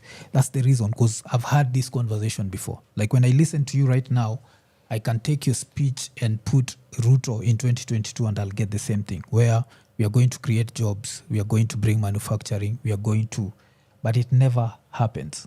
Understand? So there's a lot of youth even right now listening to you and they're like, we've had this before. So do you understand there's that disconnect between the political class and the average Kenyan, where the promises just don't make sense? So do I, because Ruto promised and never delivered, I cannot make a Uhuru promise? also promised and never delivered. No, I'm saying, you know the 5 stadiums? I'm asking, the question is, Yes. does it mean because Uhuru and Ruto promised that they didn't, Yes. I shouldn't? I'm not Ruto, I'm not Uhuru, I'm Gachagua. We need to, that's why we are concentrating on the nitty-gritties, because the nitty-gritties I'm saying I cannot be condemned because of the failures of Uhuru Kenyatta or William Ruto, because I'm not Uhuru Kenyatta, I'm not William Ruto, I'm Rigathi Gachagua. I'll be judged on my own record. Okay. Yeah. What if, because for you to run for president, your case is dependent on the judiciary at the moment, right? What if the courts decide you can't run? Well, let's cross the bridge when we get there. I don't believe in counting the chicks before they're hatched. Let's cross the bridge when we get there. That is a presupposition. I don't want to guess. I'm a presidential candidate. I'm clear in my mind that I'm an innocent man. I have every confidence the courts will find me innocent of those charges, and I'll have my day in court. But I don't think I want to say what will happen if this happens or that doesn't happen. Let's cross the bridge when we get there. So in line with that, of course, critics argue that the so-called united opposition may not get to 2027 together united. Well, that's William Ruto who says so. He's one of them. There are many other critics. Well, we also say he'll go nowhere, and he says he'll get somewhere. This is politics. People can say anything.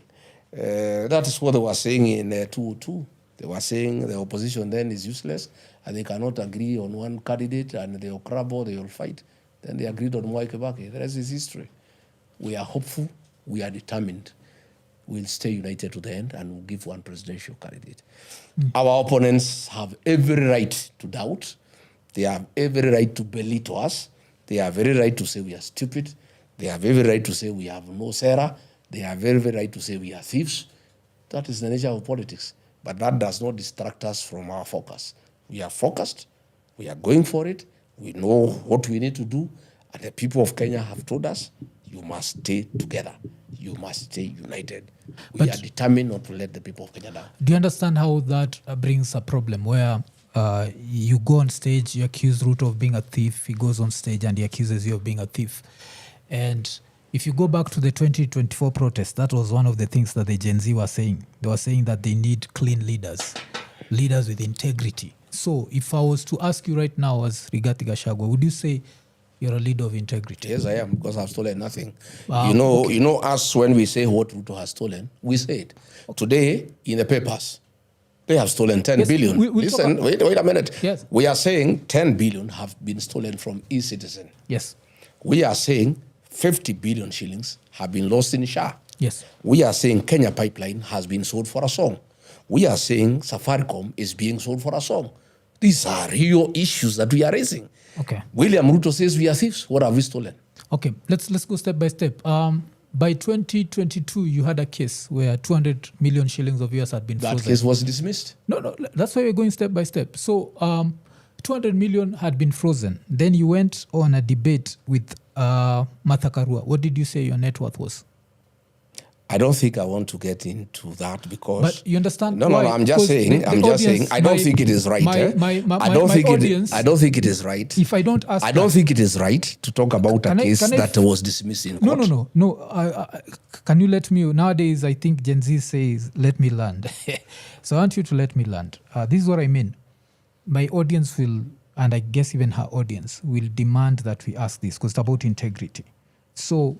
the court case is happening. You're worth, you go and you debate Martha Karua. Do you remember what you said your net worth was?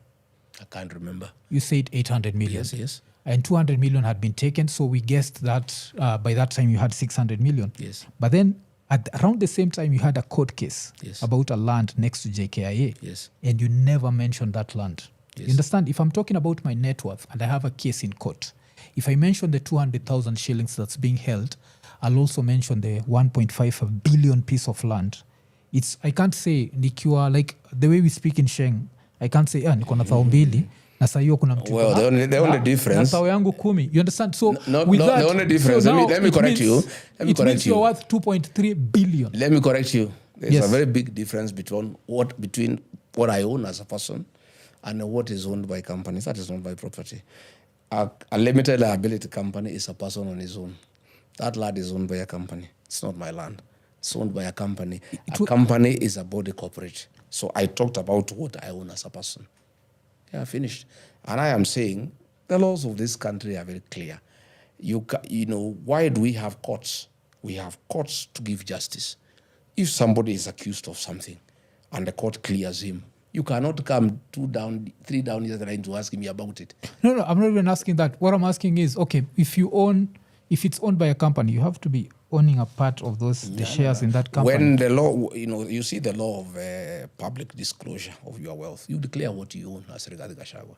This farm here called Karandi, this Wamanyoro here. Yes. The title deed belongs to Rigathi Gachagua. This house and this land is worth like 45 million. That I can always do a disclosure. I own. My Nairobi house, it's 150 million, is my land. Yes. But what is owned by companies where other people are shareholders, that's not my wealth. But you understand why the question of integrity is important. Do we agree on that? Question of integrity? But I'm saying, in terms of asking people what they own, you say what you own as a person. Okay. Because with that in mind, you saw the headlines today? About? So the headline was, this was on Capital FM, Rigathi Gachagua's family petitions Ruto seeking probe into alleged forged will, asset fraud and disinheritance of the late governor's estate by his brother. And I can see your brother is on this, so I know you are very close to your brother. But now there's this rumor that's going around, and it stayed there. It stayed since your impeachment. And the story is you disinherited your brother's family. So that's number one. None of your brother's family has ever come out to defend you. So it makes a very interesting situation. That's why, like last week when Ruto was talking about you, and then he talked about Eugene Wamalwa also disinheriting his brother's family, it brings up the question of integrity.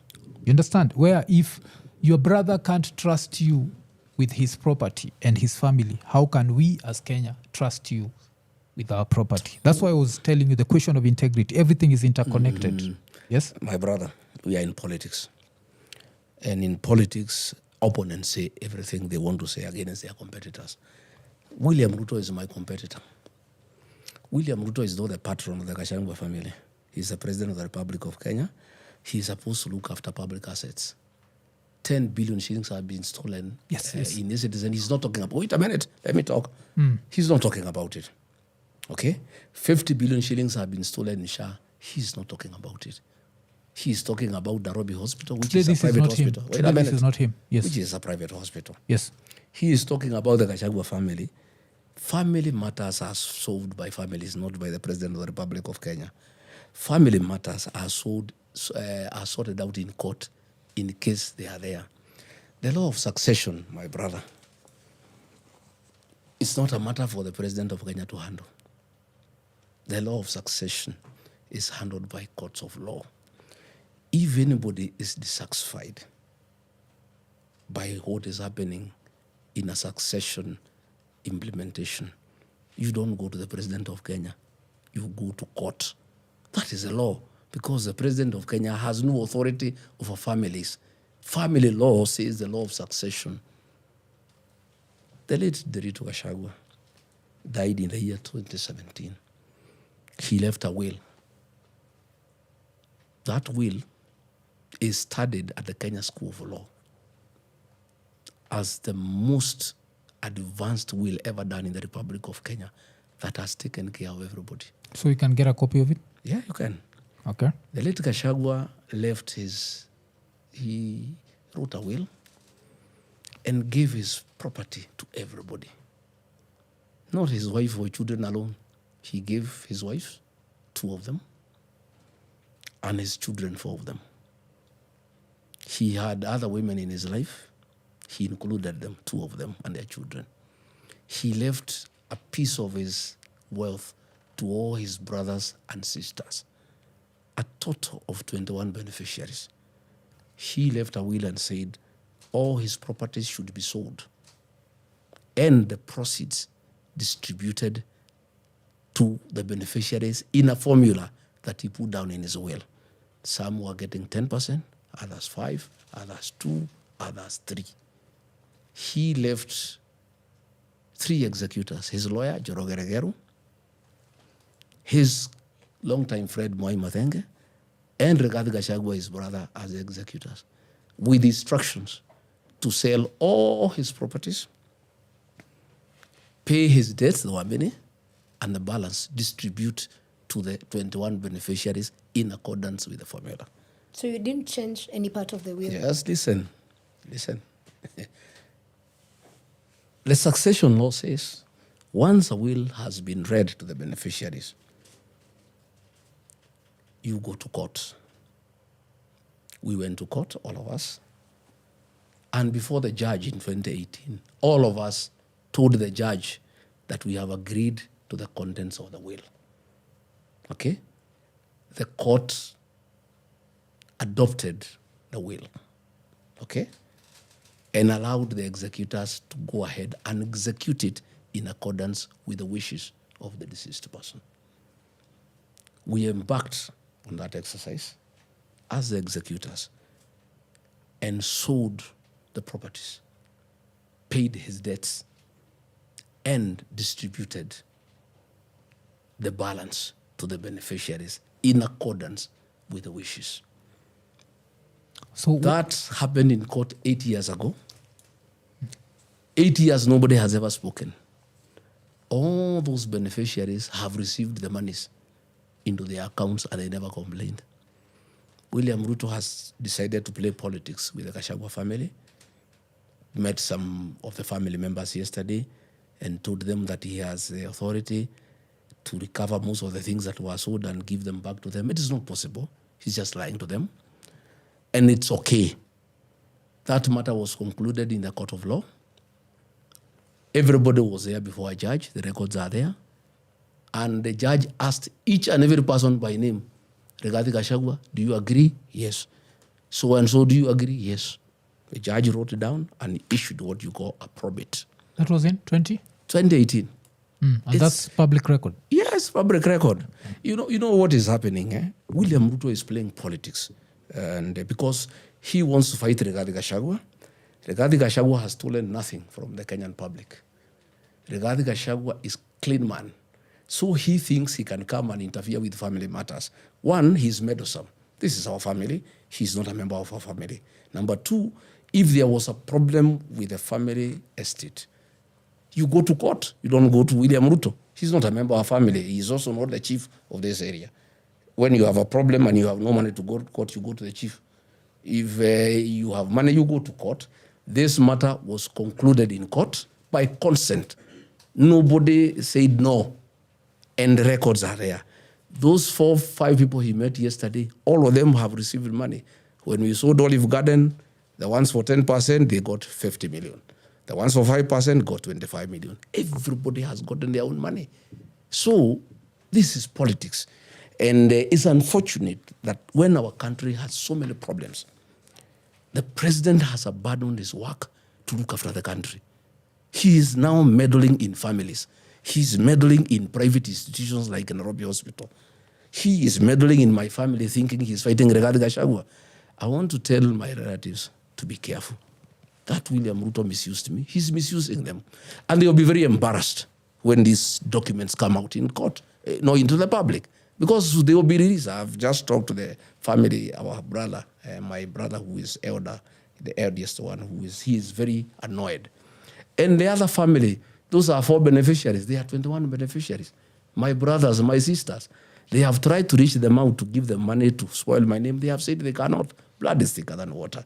But a few family members have been conned by William Ruto. And I really sympathize with them because, one, I know they are having challenges, which is normal. I hear one of my niece has been promised a position in the board so that they can complain against, which is okay. If she can get something to eat, that's okay. I hear one of the ladies has been promised some business opportunities. I hear they were also given some little money, which is okay because I don't have money to give them. But I want to say the issue of the late Gachagua was concluded. The estate has been distributed. It's over. It's a closed matter. There's nothing remaining. Everything has been sold. Everybody has been given money. All of them have received. Nobody has ever complained. It is now 9 years since he died. Why has this matter all of a sudden come out? And it is William Ruto who is talking about it. He's not a member of our family. And that is not his work. His work is to look after Kenya. If there is a problem within any family in Kenya, families have a way they sort out their disputes. And there is none in my family. He's the one who is meddling in our family. He's the one who is trying to bribe people in my family to cause discord in my family. If you remember my sister, my brother, all prominent families have been fighting in court for years. The Gachagua family has never fought in court. His will was the best. He made sure he took care of everybody. My late mother, she was alive, he left her 5%. Rigathi Gachagua, he left me 5%. His 2 wives, 5%. His other women he had, he left their children their property. His brothers, his sisters, there is nobody who has ever complained. And you have never seen our issues in the newspapers. Anytime you have heard about the Gachagua, it is from the politicians, not from the family members. And when now they realize that that is not happening, yesterday the member of parliament here called Wamombi, he took them to State House at 6:30 in a white Pajero owned by Susan Derito, one of my niece. And there the Ruto cheated them. They told them to sign some letters. Those are the letters that are circulating. I don't care. It's really nothing. It's hot air, it's politics. We'll dismantle it when my brother turns up and we meet as a family. We'll ask our lawyer to write back to the president and tell him to keep off our family. You are not part of our family. How many nephews and nieces do you have from Derito? I think 4. 4. So it's the 4 that have complained. Yeah, I think so. But we have other beneficiaries. We have other children from Derito. We have his brothers. We have his sisters. We have everybody. Since you've talked about the percentages, what percent were they getting that they feel dissatisfied? Because you see, that is their father. It was their fathers. You know, if they wanted to challenge the will, they should have challenged it then. They didn't. And they were given the opportunity in court before a judge. The judge asked, so-and-so, are you satisfied? Yes. So-and-so, are you satisfied? Yes. They should shut up and shut up forever. Or if they want to go to court, they go back to court. The window for appeal is over. Number 2, they did not dispute at that time. The matter is closed. They are just playing politics. But in 2024, it was not closed. You remember it started? No, I'm saying there were just accusations on politicians. The matter was closed a long time ago. All the properties were sold to third parties. And the money was distributed to them and they received the money. So and this is the purely documents politics. are there. Yeah. So you're saying it's purely Politics is nonsense. It's William Ruto trying to meddle with my family because he has tried to fight me and it's not working. I'm a popular leader and Kenyans trust me. He wants to destroy my character and my integrity so that Kenyans stop listening to me. He has sent DCI to try to look for crime I've committed in Kenya. There is nothing. Okay. There's also he has now gone to the family, to tell the family, you come here, we can help you. All the things that were sold by the estate, you recover. Before anything was sold, there were meetings with the family, there are minutes. Everybody was in agreement and nobody has ever had a problem. And all these children, all these wives have received the money and they have used it. And they were in court before a judge in 2018, called Achode, and all of them were there. It was recorded and a probate was issued and we were given the go-ahead to execute the will that was led by Gachagua. And the instructions were clear. Sell everything. I don't want to give anything to anybody. Sell everything. Pay my debts. The balance, distribute to the beneficiaries in accordance with the will. 10%, 5, 4, 3, 1. Okay. That was his wish. So the other scandal that has kept coming actually was in Feb, last month. Yes, the president had a tour in Northeastern, and when you asked for accountability, there was a case where they kept saying that you're complaining because they're going to distribute relief food to the people on that side, and they kept saying that when you were DO, you had a scandal and you were sacked because you stole relief food. But I'm asking you, my dear, I was a DO in. I left work in 2021.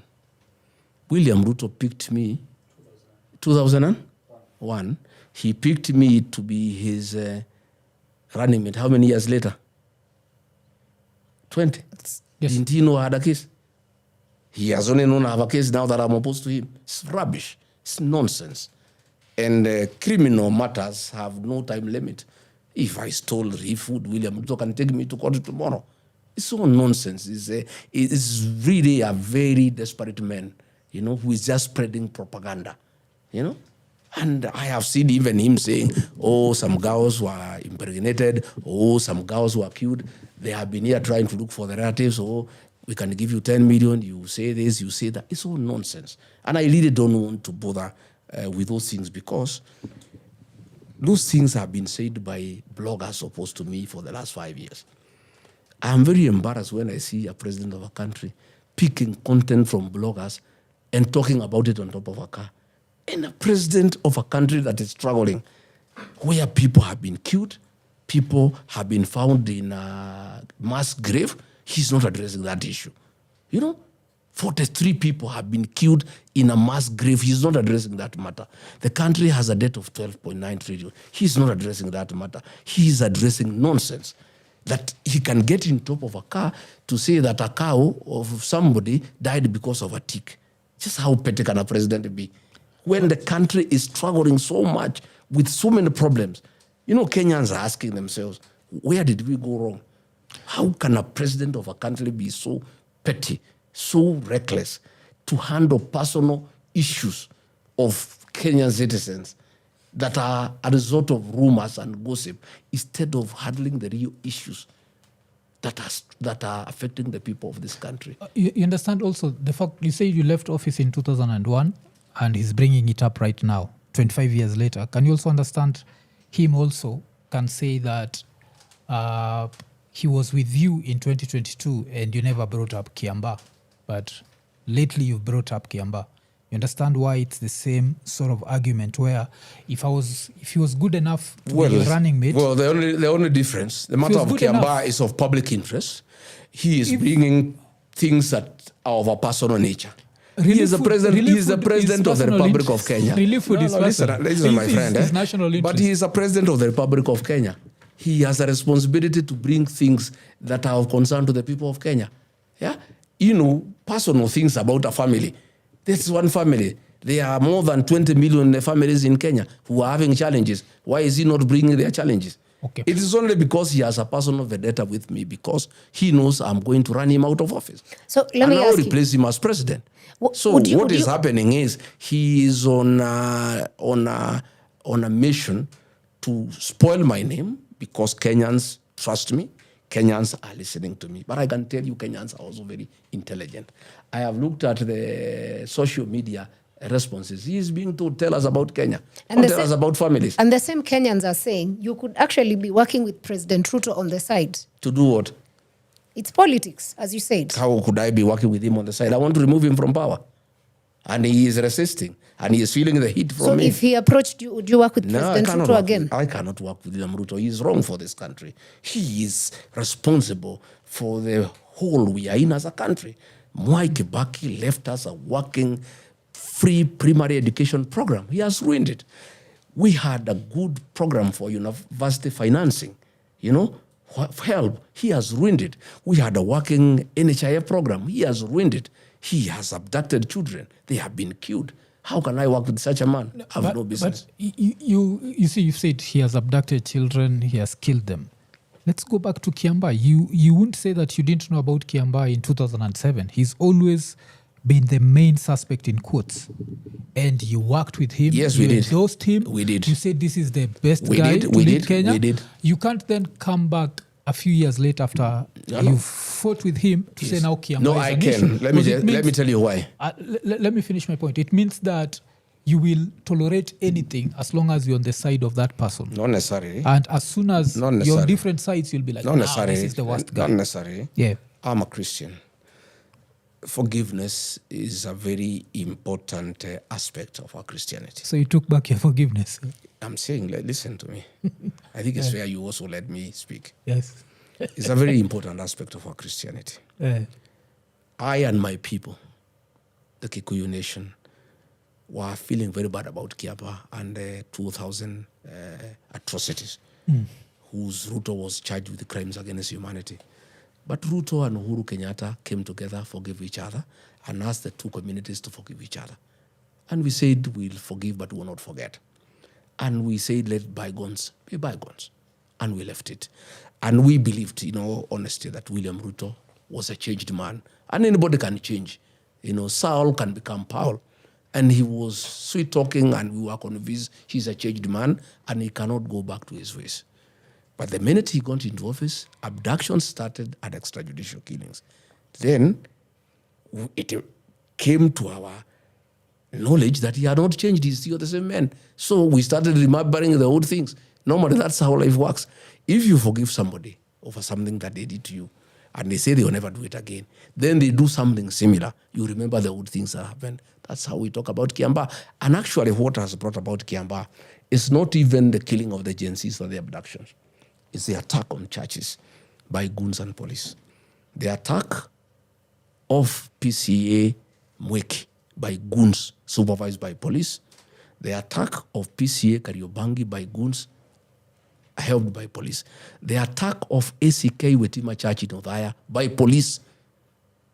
That is what reminded us that this is the same William Ruto who attacked women and children in church in Kiambaa. Actually, that is what brought back the memories of Kiambaa. It's something that we had wanted to forget.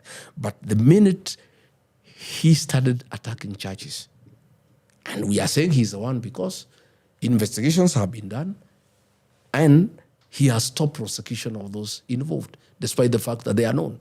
So we are saying he's the one. It is the attacks of the churches around this area that have brought back the memories of Kiambaa. That is how we are talking about Kiambaa. So it's not about the... So now, have you stopped forgiving him? And should the Kikuyu community stop forgiving him? No, we cannot. We cannot forgive. Are we going to go back to that where as long as we are working together and make forgive, tukiacha work together? Because I'd have to go back to the speech. I always go back to the acceptance speech of Ruto. It was one of the most very interesting acceptance speech. And you were there. Remember, he talked about extrajudicial killings. And he said, as soon as we take over, these things are going to stop. That means that they used to happen before him.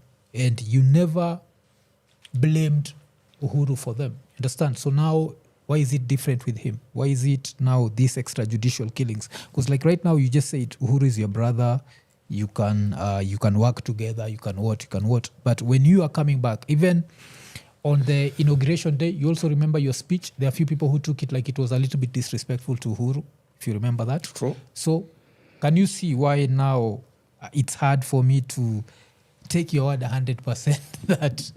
Well, you don't have to take my words 100%. That's why we have a debate. Yes. You take what you think is right. What you think is not right, you don't have to take. You don't have to agree with me 100%. Yes. Ruto talked about extrajudicial killing, and I believed him. The minute he started doing it, I disagreed with him. That's the reason why we disagreed. Because I believed him. I believed he was sincere, like I was. I don't believe in that nonsense called extrajudicial killing. Kenya is a country of rule of law. If somebody has committed a crime, arrest him, take him to court, prosecute him, let the court mete out a sentence if he is guilty. But killing people without going through the legal process is unacceptable. And I've explained to you that is why I disagreed with him, and I cannot agree with him. And I also now know he is deceptive, so I cannot agree to anything he tells me anymore.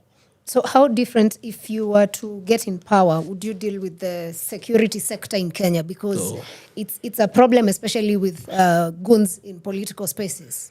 Goonism is the legacy of William Ruto.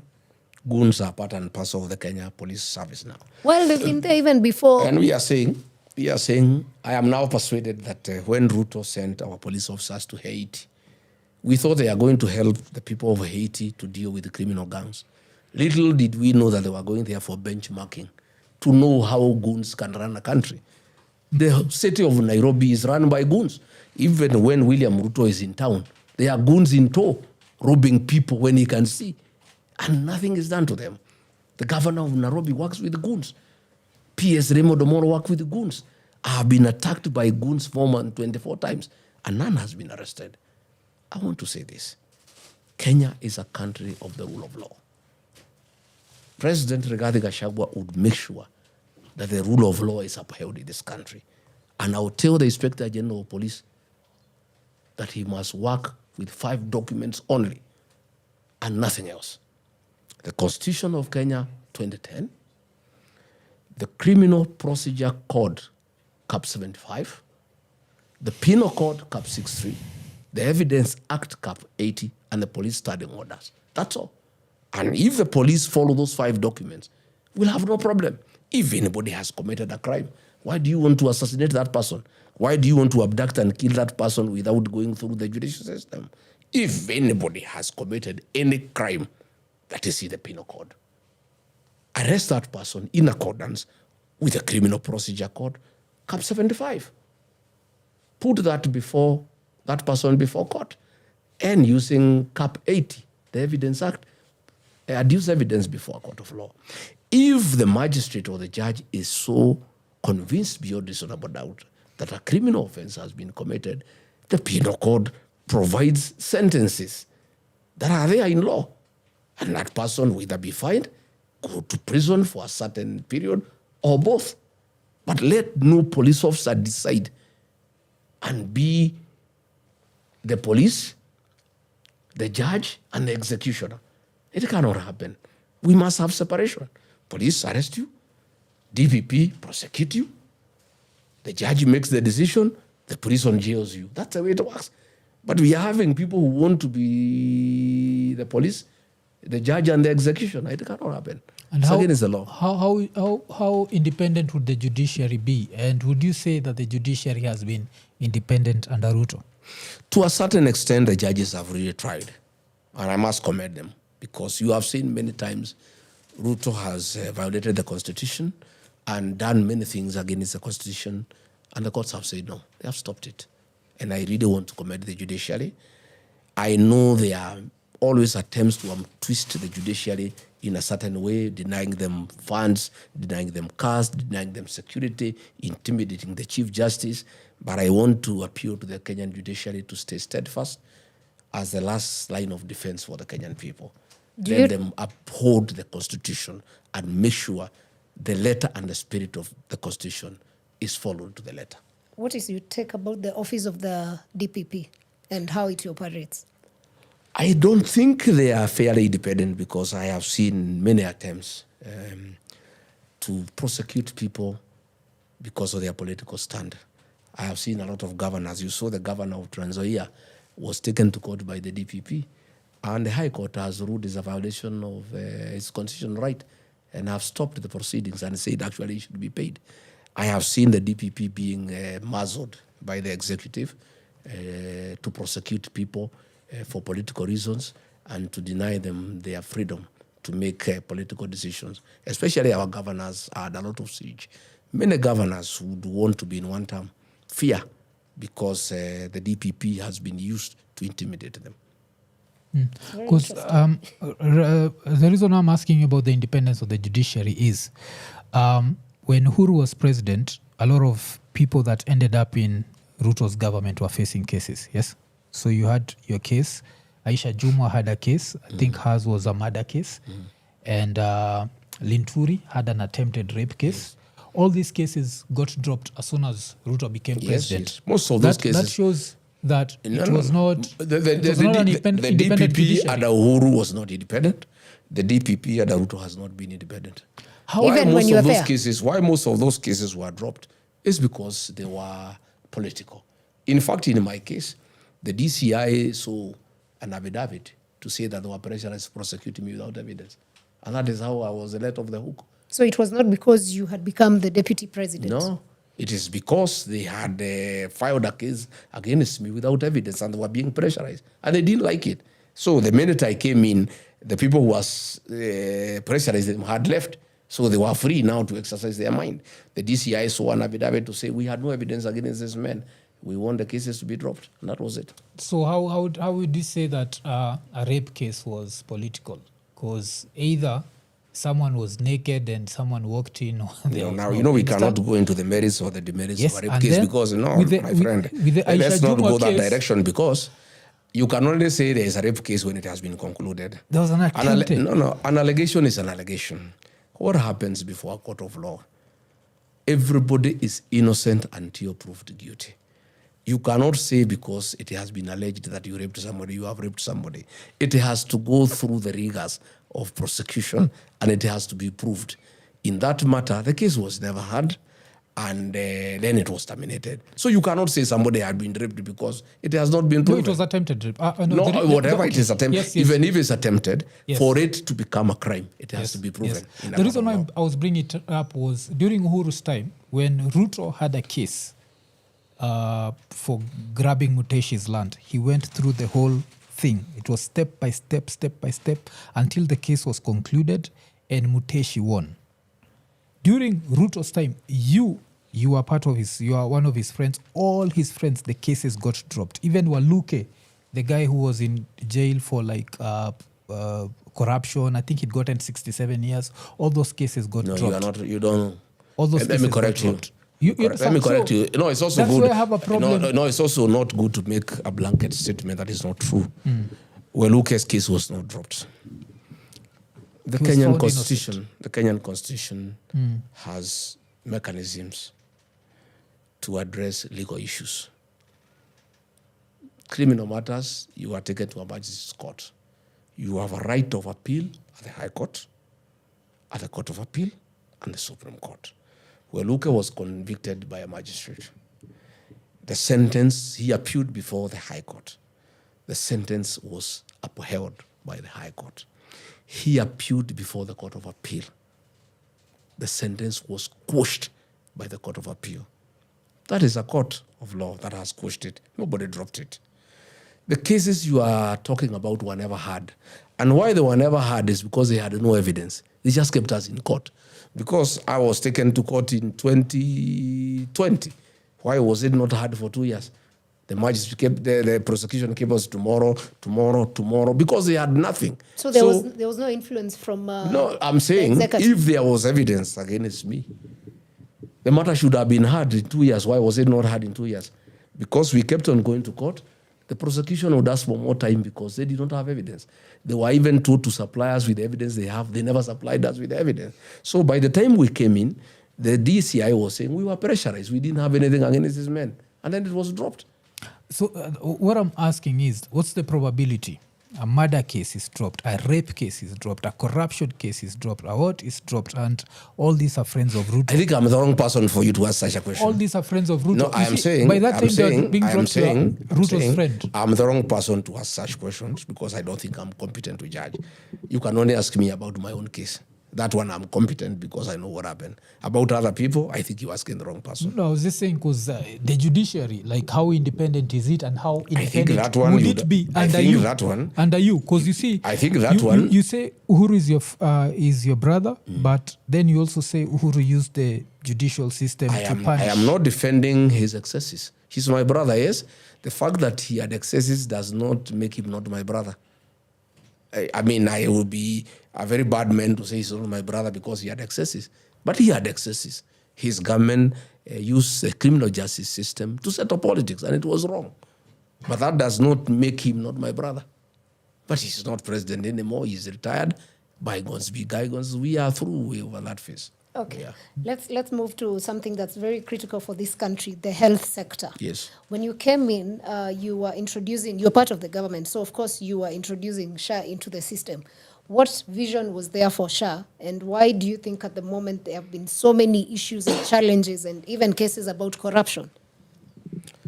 My sister Sarah, I must tell you very frankly that the migration from NHIF to SHA was not a good intention. It was done for corruption. What needed to be done? If you ask Geoffrey Mwangi was the CEO of NHIF before, and they had recommended that certain reforms be done in NHIF and it be upgraded to be compliant to take care of leaks and abuse. And a study was done, and that upgrading would have costed 800 million. And the system would have been perfect. But a decision was made to scrap it and bring a new system called SHA at a cost of 104 billion Kenya shillings for corruption. That money was stolen. That is why SHA was brought. SHA was not well thought out. And that's why it's not working. And you know it's not working. Did you ever discuss it when you were deputy? Well, the only problem, I must tell you very honestly, the Ruto government is a one-man show. He has a group of advisors. He discusses with them. They agree. They implement. Even ministers, the Minister of Health, heard about that SHA from Ruto. It's the ministry, but he's not involved. It is some experts sitting with Ruto who makes that decision. And most of these decisions are influenced by conflict of interest. SHA is not working. And I want to tell you today, because I want Kenyans to ask me, and everything I've said in this country has come to pass. SHA will collapse in 6 months and will be in a crisis of an unknown magnitude. It cannot work. We are collecting 4 billion and paying 7 billion in a month. How can it work? There's no insurance that can work that way because it was not well thought out. It was a scheme to steal 104 billion. That is what was being stolen. And then we got a system that is not working. And everybody in the country is saying it's not working. It's only Ruto, his ministers, and sycophants around him who say SHA is working. You people go around this country. It's not working. That's the truth. And because it was not well thought out, it was a scheme to steal money from the people of Kenya. And at what point, because I remember it was announced that SHA payments were supposed to go through CDN Bank, yes? At that point, were you in government or out of government? Well, CDN Bank was bought by William Ruto. That's what I'm asking. Like, by the time it was announced, the payments had to go through CDN. Were you in government or after you'd left? Yeah, I think I was in government. And you knew, if you knew that... There's nothing I could do. I'm telling you, my brother, Africa, this government is a one-man show. I was the only man in that cabinet who could tell Ruto no, and that's why he had a problem with me. Because I would oppose many things that were not true, that were not right, that was not good for the country. So, since I left, everything has collapsed. So when you went for cabinet meetings, what would happen? Because most people don't understand. Many times, I would chair the cabinet committee, and we would interrogate our proposals and pass the ones that are good for the country and reject the ones that are not good for the country. Many times, when now we go to the main cabinet, most of the things we had rejected, he would overturn, despite us having said it's wrong. Because at cabinet level, cabinet committee that I chaired, you interrogate properly and you take time, you call experts. It's a very rigorous exercise at the cabinet committee. The cabinet is a bit formal. The president is there, this one, Rigathi, mlipitisha hii sawa, hii sawa, hii kwa nini hamkupitisha, hii, no, let's look at it, wacha tupitisha tu. Many times he would even approve things before they come to cabinet. He would give what you call executive approval, and cabinet would just adopt the decision without interrogating it. Most of those things and those decisions, like all the money for housing has gone to CDN Bank, that is owned by William Ruto. Money for SHA has gone to CDN Bank. The Nairobi County government has been forced to open accounts in CDN Bank, despite the fact that CDN Bank is a small bank. It's actually Tier 3. And the common practice has been that all government funds should go to Tier 1. Tier 1 is Equity, Cooperative Bank, ABSA, those big banks where government money cannot get lost. We lost a lot of money in the 80s when they had been invested in these small banks. So a policy decision was made that government funds should be banked and invested in Tier 1 banks. CDN Bank is Tier 3, but now, last year, it made a profit of 503 billion. Every month, they are making 21 million every month, and it is conflict of interest. The bank is owned by the president. So he has directed all government monies be put there. And even this money for housing is too much. It's just lying in the bank. The Ministry of Housing have no capacity to absorb those funds because the monies are being collected from Kenyans. And it's billions of shillings. But the Department of Housing has no capacity.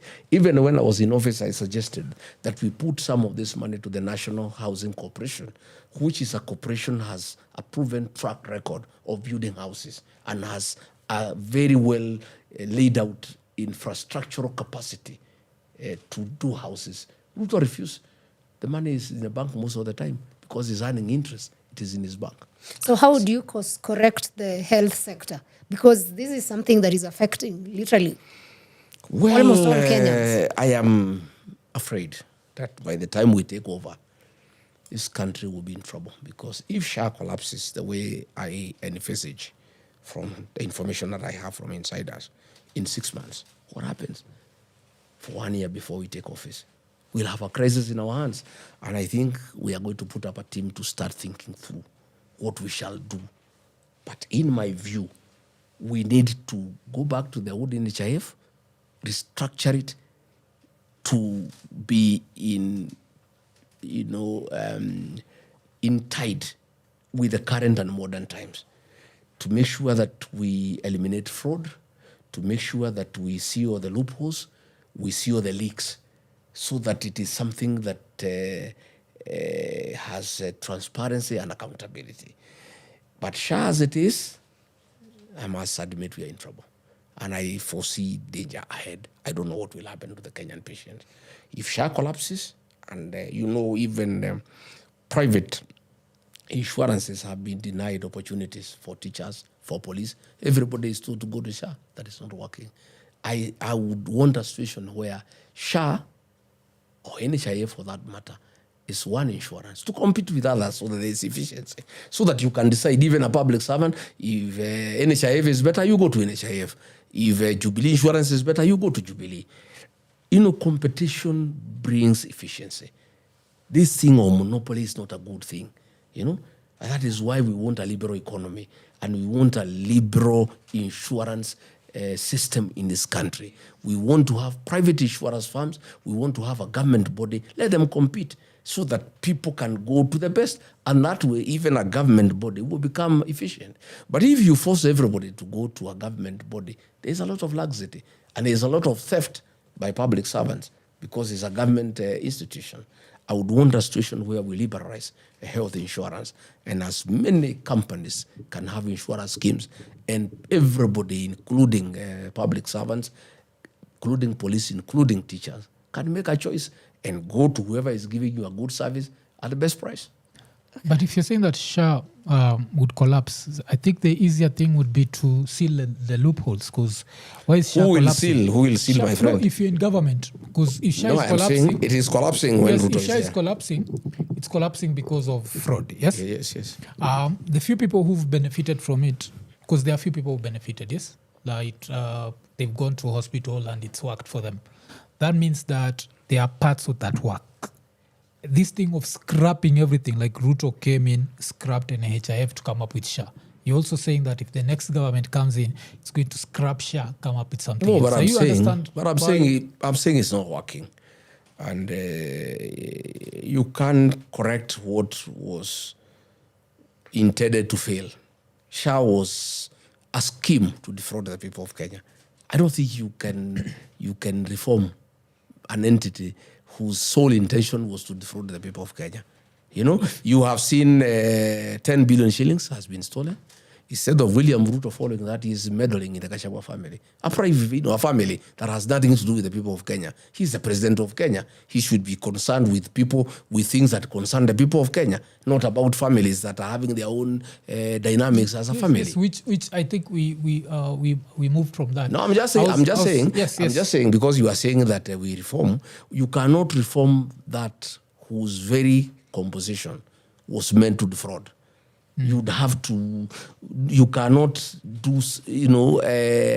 Reform something that was done in a way that the objective is stealing from the people of Kenya. But you understand where you're saying two things at the same time. Because, like, for example, when you talk about Kindiki, you say he's a yes man, yes? He agrees everything that the president says. But then you also say that when you are in cabinet, the president would be like, we are going to move money through CDN, which you knew is his personal bank, and you'll also keep quiet. I didn't keep quiet. I've told you I was kicked out because I was saying no. That's what I've told you. I said no to many, many things. Yeah, many things I said no. I would say, like when, we had a very good program on fighting alcoholism and drug abuse. He interfered with it, and I told him no publicly in Nyandarua, in Togino Church. I told Mr. President, please, under your watch, we can't get, bad alcohol being sold to our young people.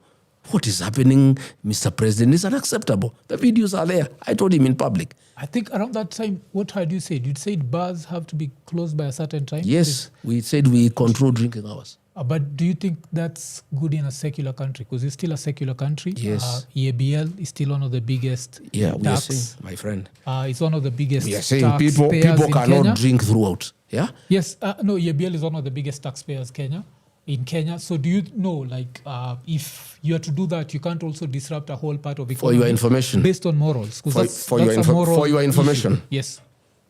When I stopped illicit alcohol from being sold in Kenya, we collected more taxes from alcohol because people drank good alcohol that is taxable.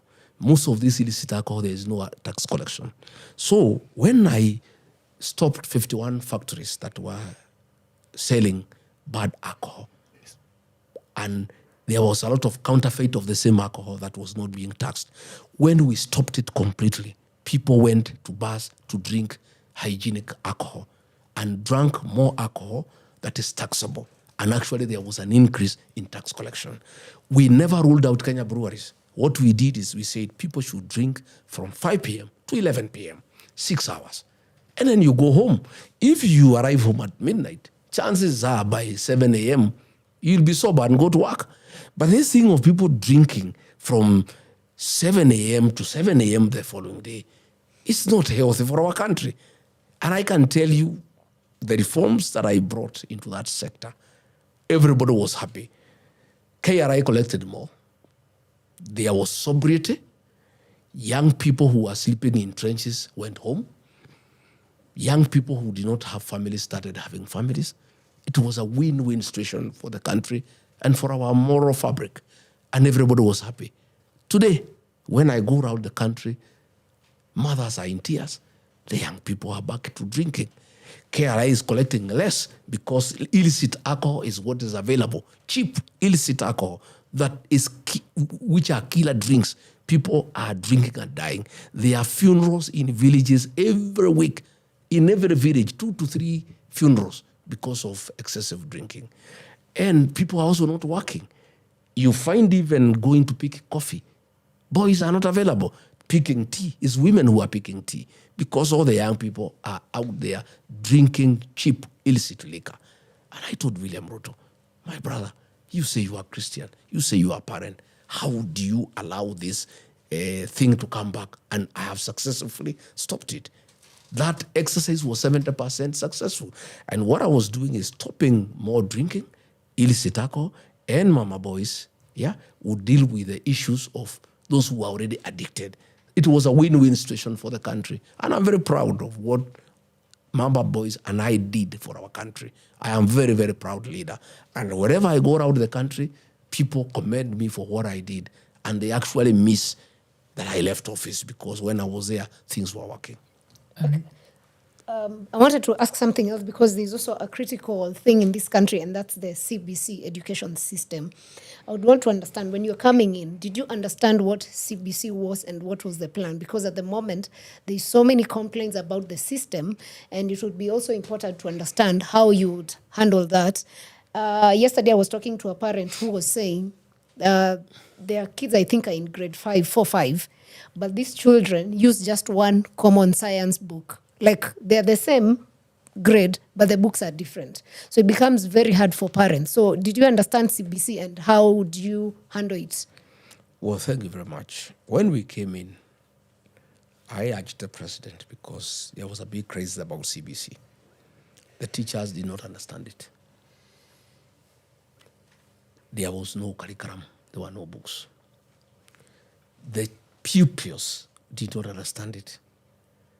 People did not know whether when the junior school will be in primary school or will go to high school, where it will be domiciled. The educationists did not understand it. So the president, we discussed, and he set up a team called Presidential Working Party on Educational Reforms. And there were very many professors, and I went to launch them at STEM headquarters in Karen. And they came up with recommendations. And when they came up with recommendations, the recommendation was that Kenya needed more time. First, to train the teachers on the new curriculum, to develop the curriculum, to come up with books, and also to provide the requisite infrastructure in terms of the junior secondary school. But the president said, we just go ahead before people are ready. That was what the experts were advising, that we would rather proceed with the old system that is known, that is understood, and this CBC, the concept looks good, but the implementation matrix requires time. We need to train personnel, we need to provide books, we need to develop the curriculum, we need to provide the physical infrastructure, okay?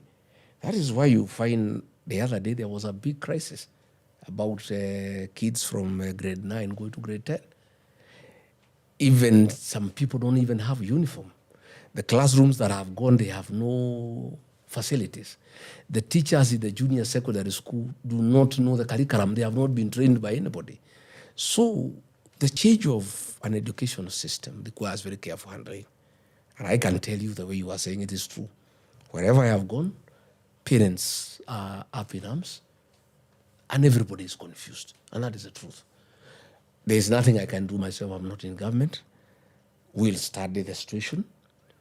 And when we form government next year, we will take it up from where we have reached and then decide what to do.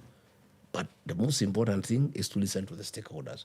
You must listen to the students. You must listen to the teachers. In primary school, in secondary school, in university. You must listen to educationists. You must listen to everybody.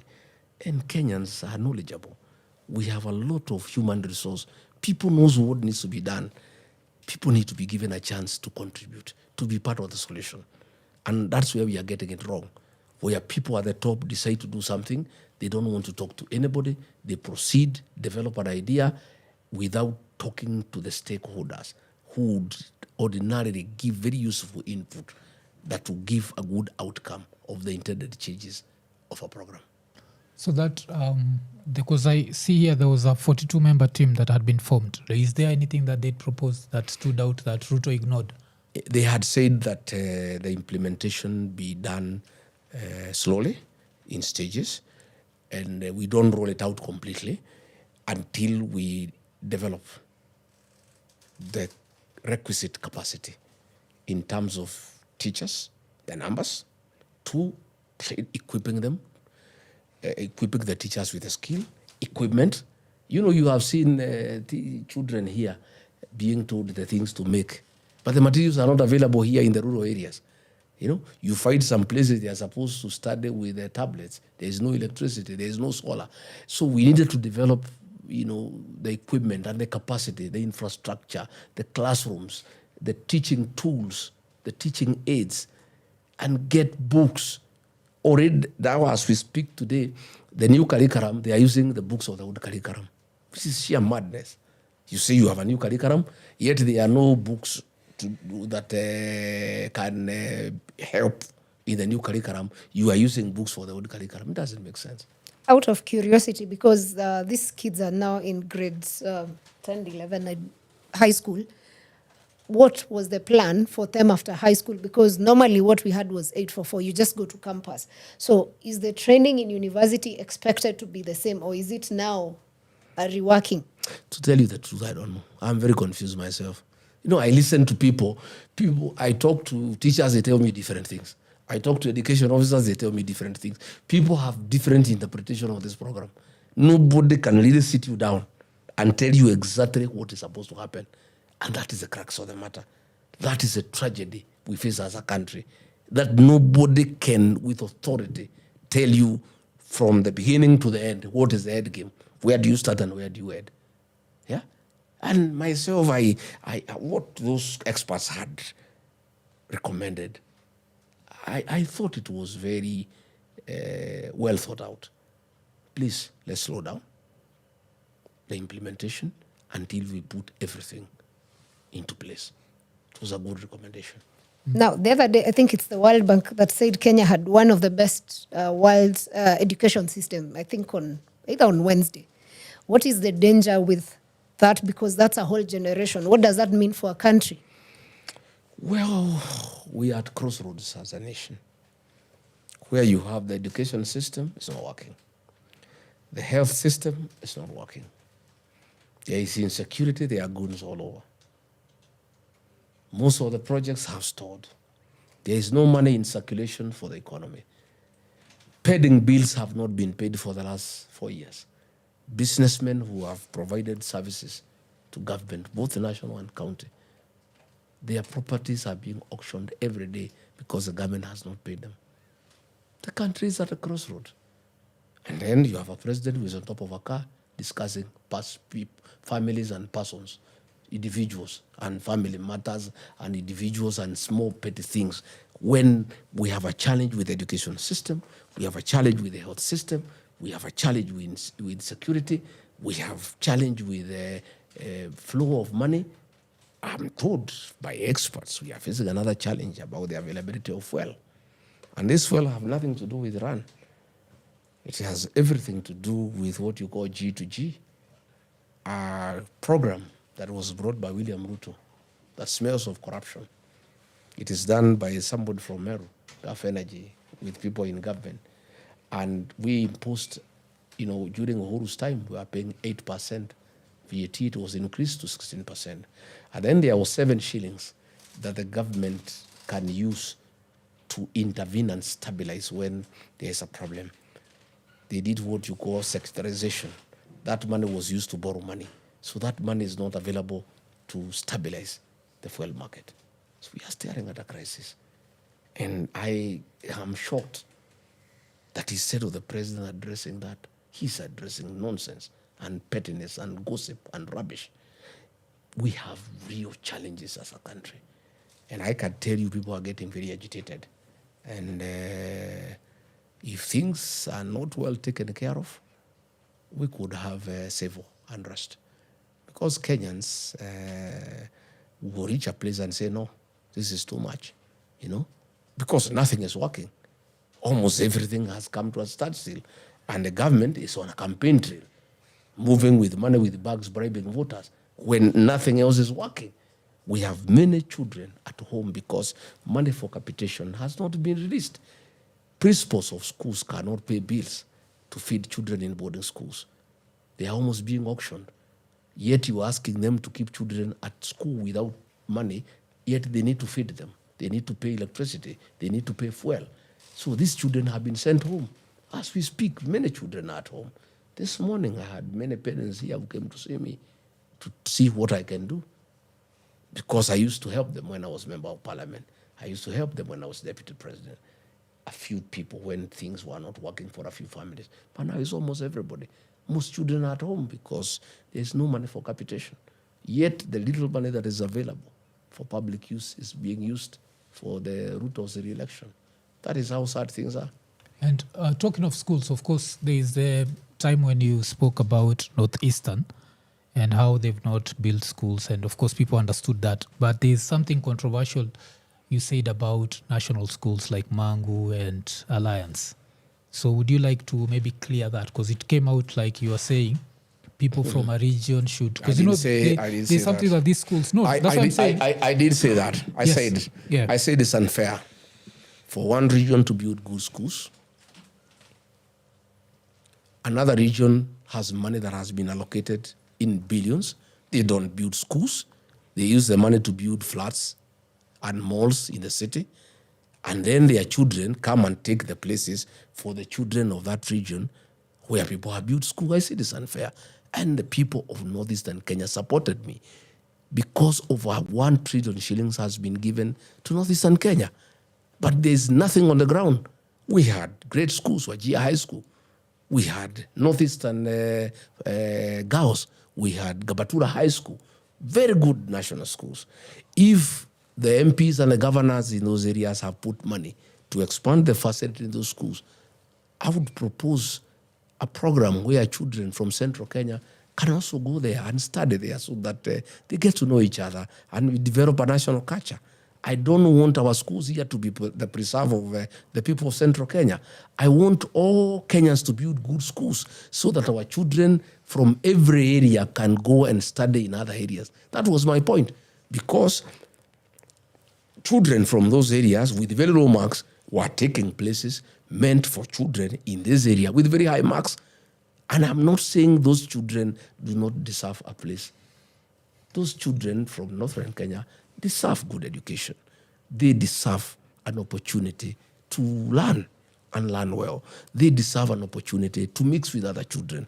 But what we are saying is, it is not acceptable that their leaders take money that is meant to develop schools in those areas and use it for personal use.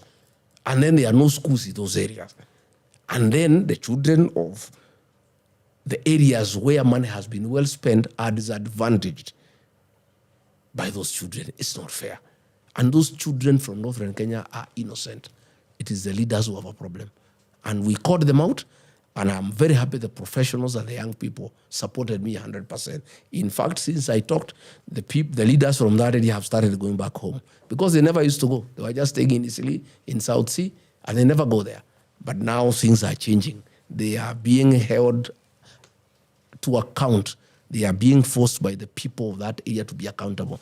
And I'm the one who raised the red flag. I'm the one who educated the people of northern Kenya and told them, you have a responsibility to hold your leaders to account. I really, really championed their issues. And I'm very happy that I have seen quite a bit of change in matters accountability in northern Kenya. All right. I think we've been having this conversation for over 2 hours now, and we will have to bring it to an end. But before we end it, I would want to understand, what do you feel people misunderstand most about you, and what is one of your worst fears at the moment? Well, William Ruto had tried to create a narrative that Rigathi Gachagua is tribal. But Kenyans, with time, have known me. I've taken a lot of time to talk to the Gusii Nation through their radio, to talk to the Ma Nation through their radio, to talk to Northern Kenya people through their radio, to talk to the Luo Nation through their radio, to talk to Western Kenya through their radio, articulate their issues, and they are now understanding me. And they are come to the realization that Gachagua is a great patriot of this country, and he means well for the people of this country. I have told them that when I was campaigning for William Ruto, he never called me a tribalist. He said, I'm a good man. I'm a patriotic Kenyan. The minute I decided he's not good for this country, he said, I'm a tribalist. He has tried to drive that narrative, but I'm happy that many Kenyan people are saying, let Rigathi talk to us. The other day, I had a talk with Ramogi, radio and TV, and the anchors were trying to stop me from speaking. They are in trouble. The Luo nation is asking, why didn't you let Rigathi talk to us? Let him talk to us. Kenyans want me to talk to them.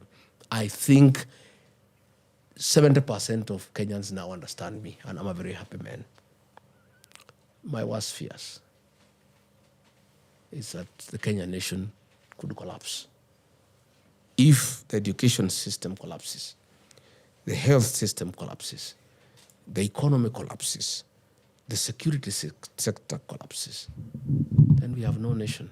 And we are being also isolated by the international community because we are doing things that are not right. Our foreign policy is informed by non-interference in the affairs of other nations. We are interfering in DRC Congo. We are interfering in Southern Sudan. We are interfering in the Sudan. And we are slowly getting isolated as a country. I care for my country. I fear that we could become another failed state, which would be very unfortunate because Kenya is a great nation of great people who are very resilient, who are hardworking, and people who are very hopeful. But through bad leadership, we could kill their fighting spirit and their industry, being industrious. We could kill it and they can give up. But I want to tell the people of Kenya that all is not lost. We have an opportunity next year to go to the elections and elect a new government that is transparent, that is accountable, that cares for the Kenyan people, that is accountable to the Kenyan people. And I want to ask our young people to register as voters because they hold the card to the liberation of this country because they are the majority. Again, they are incorruptible and they are forward-looking, they are exposed, and I'm sure they will make the right decisions for this country. That is what gives me hope. That is what gives me encouragement when I see our young people vibrant, energetic, seeking for change, desiring that there be change, vowing to be part of that change and that transformation. I get very encouraged that difficult as things look, we have the young population that is determined to cause change that the Kenyans desire. All right. Thank you very much, Professor. So, of course, I don't know if it was early this week when Moses Kuria said that a lot of people in this region are going to be voted in through DCP, but that does not mean that they won't work with the government. And that has been the pattern where a lot of people are voted in and then immediately after they go to the person who's won as president. So you keep talking about betrayal and being betrayed by Ruto. What happens if, let's say, for example, you stay impeached and you can't run for president, you support someone, they win? What's going to force them to this time not betray you? Well, Moses Kuria didn't say that they'll work with the government. He says he'll They'll buy be them. bought. He Yes. says he'll be by them. Yes. Yes. And but by that they mean they'll work with... His statements are two. The first one is true. Yes. All leaders in the Mount Kenya region will be voted in DCP because a decision has been made, and that is what people have decided. He is wrong in the second instance. DCP will make sure that we get good quality leaders. Not all leaders are bought. John Medho, the senator of Nyandarua, has been offered money. He has said no. Senator Karungo Thangu has said no. Senator Kamau Murango of Kirinyaga has said no. Senator Joe Nyuto of Muranga has said no. Jane Jerry of Kirinyaga has said no. James Munyoro of Kegumo has said no. Jane Kehara has said no. That now is Those right are the now kind is of leaders. political suicide. Those are the kind of leaders Yes. we are looking for.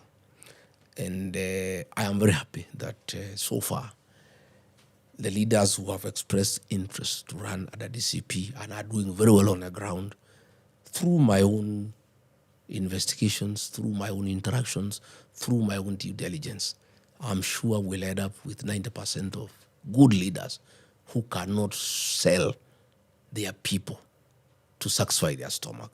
I'm sure we'll have great patriots, people who love the electorate, people who love their people who love their country, and will put the people's interests ahead of stomachs and the stomach interest. I'm clear in my mind, and I think we are in the right place, and I am very confident that we shall end up with good leaders. But you also understand that right now, no one can go against DCP because it would be political suicide. But after September next year, it won't be political suicide. If I've already been elected, I do not actually. So do you understand what he means? Yeah, We've seen the pattern where you see like even a lot of people in 2017 were elected because of Uhuru Kenyatta, but they didn't stay with Uhuru. Well, the person who buys people is William Ruto. He has perfected bribery as a tool of governance.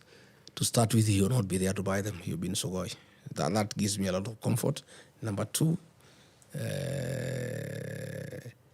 I'll be president. I'm not in that business of buying leaders. I allow the people, I allow the leaders to serve their people without intimidating them, without coercing them, without bribing them. But you see, like, we are working with a scenario where you stay impeached, yes? Oh, let me tell you, my brother. If you don't stay impeached... Let me so let's look at that scenario. Let me also explain to you. Yes. Article 99 of the Constitution says that anybody who has a challenge with Chapter 6 and has gone to court cannot be stopped from vying until he has exhausted all the available remedies provided by law. My matter is before the High Court. Depending on the way it goes, there is another stage in the Court of Appeal. Depending on the way it goes, there is another stage in the Supreme Court. My matter now is 1.5 years. It has not left stage 1. Okay? I am very hopeful that that impeachment will be vacated so that I have no challenge at all. Even if it has not been vacated by the time we go to the polls and is still pending in the court, nothing in law stopped me vying for office. I'm a presidential candidate with the ballot. But you also talked about you and the others deciding on one person. We have agreed. We have agreed that we'll talk and agree that we shall have one presidential candidate. I'm very hopeful, extremely hopeful, that I'll persuade them. Okay. That I'm the best man for the job and they should give me the ticket. And you also losing Bere North and losing that didn't put something in your mind that maybe, just maybe, the whole mountain is not... Nothing. You lost in Bere North. Nothing. Yes? I didn't lose Bere. I didn't have a candidate. I was campaigning for the candidate for the DP. But when you get time, study the politics of Bere North and South. Those two constituencies are the only two constituencies that vote with the rest of the mountain in matters presidential, but all the other seats are local affair because they practice the politics of clanism. If you look at the year 2002, when nobody wanted to hear about Kanu and Moi, Bere North, it was called Chicago then, voted for President Mwai Kibaki at a knock, 95%, and voted J.B. Muturi in Kanu as Member of Parliament. Okay. The following year, in 2007, when Kibaki was in PNU, they voted Mwai Kibaki in PNU, rejected J.B. Muturi in PNU, and voted for Lene Kivuti in Safina. In 2013, Bere North, called Chicago, voted for Uhuru Kenyatta at the TNA and voted for Gachagua and Abbas. 2022, again they voted for William Ruto and UDA went ahead to vote for Roko and DP. The conduct of Bere North and South in matters that are not presidential is a local affair. But in presidential matters, for the longest since 1992, they always vote with the rest of the mountain. So I'm not bothered. None at all. Fantastic. Gentlemen, we have to end it at this because matters politics, we can keep talking and talking until it's morning. But we totally appreciate your time so much.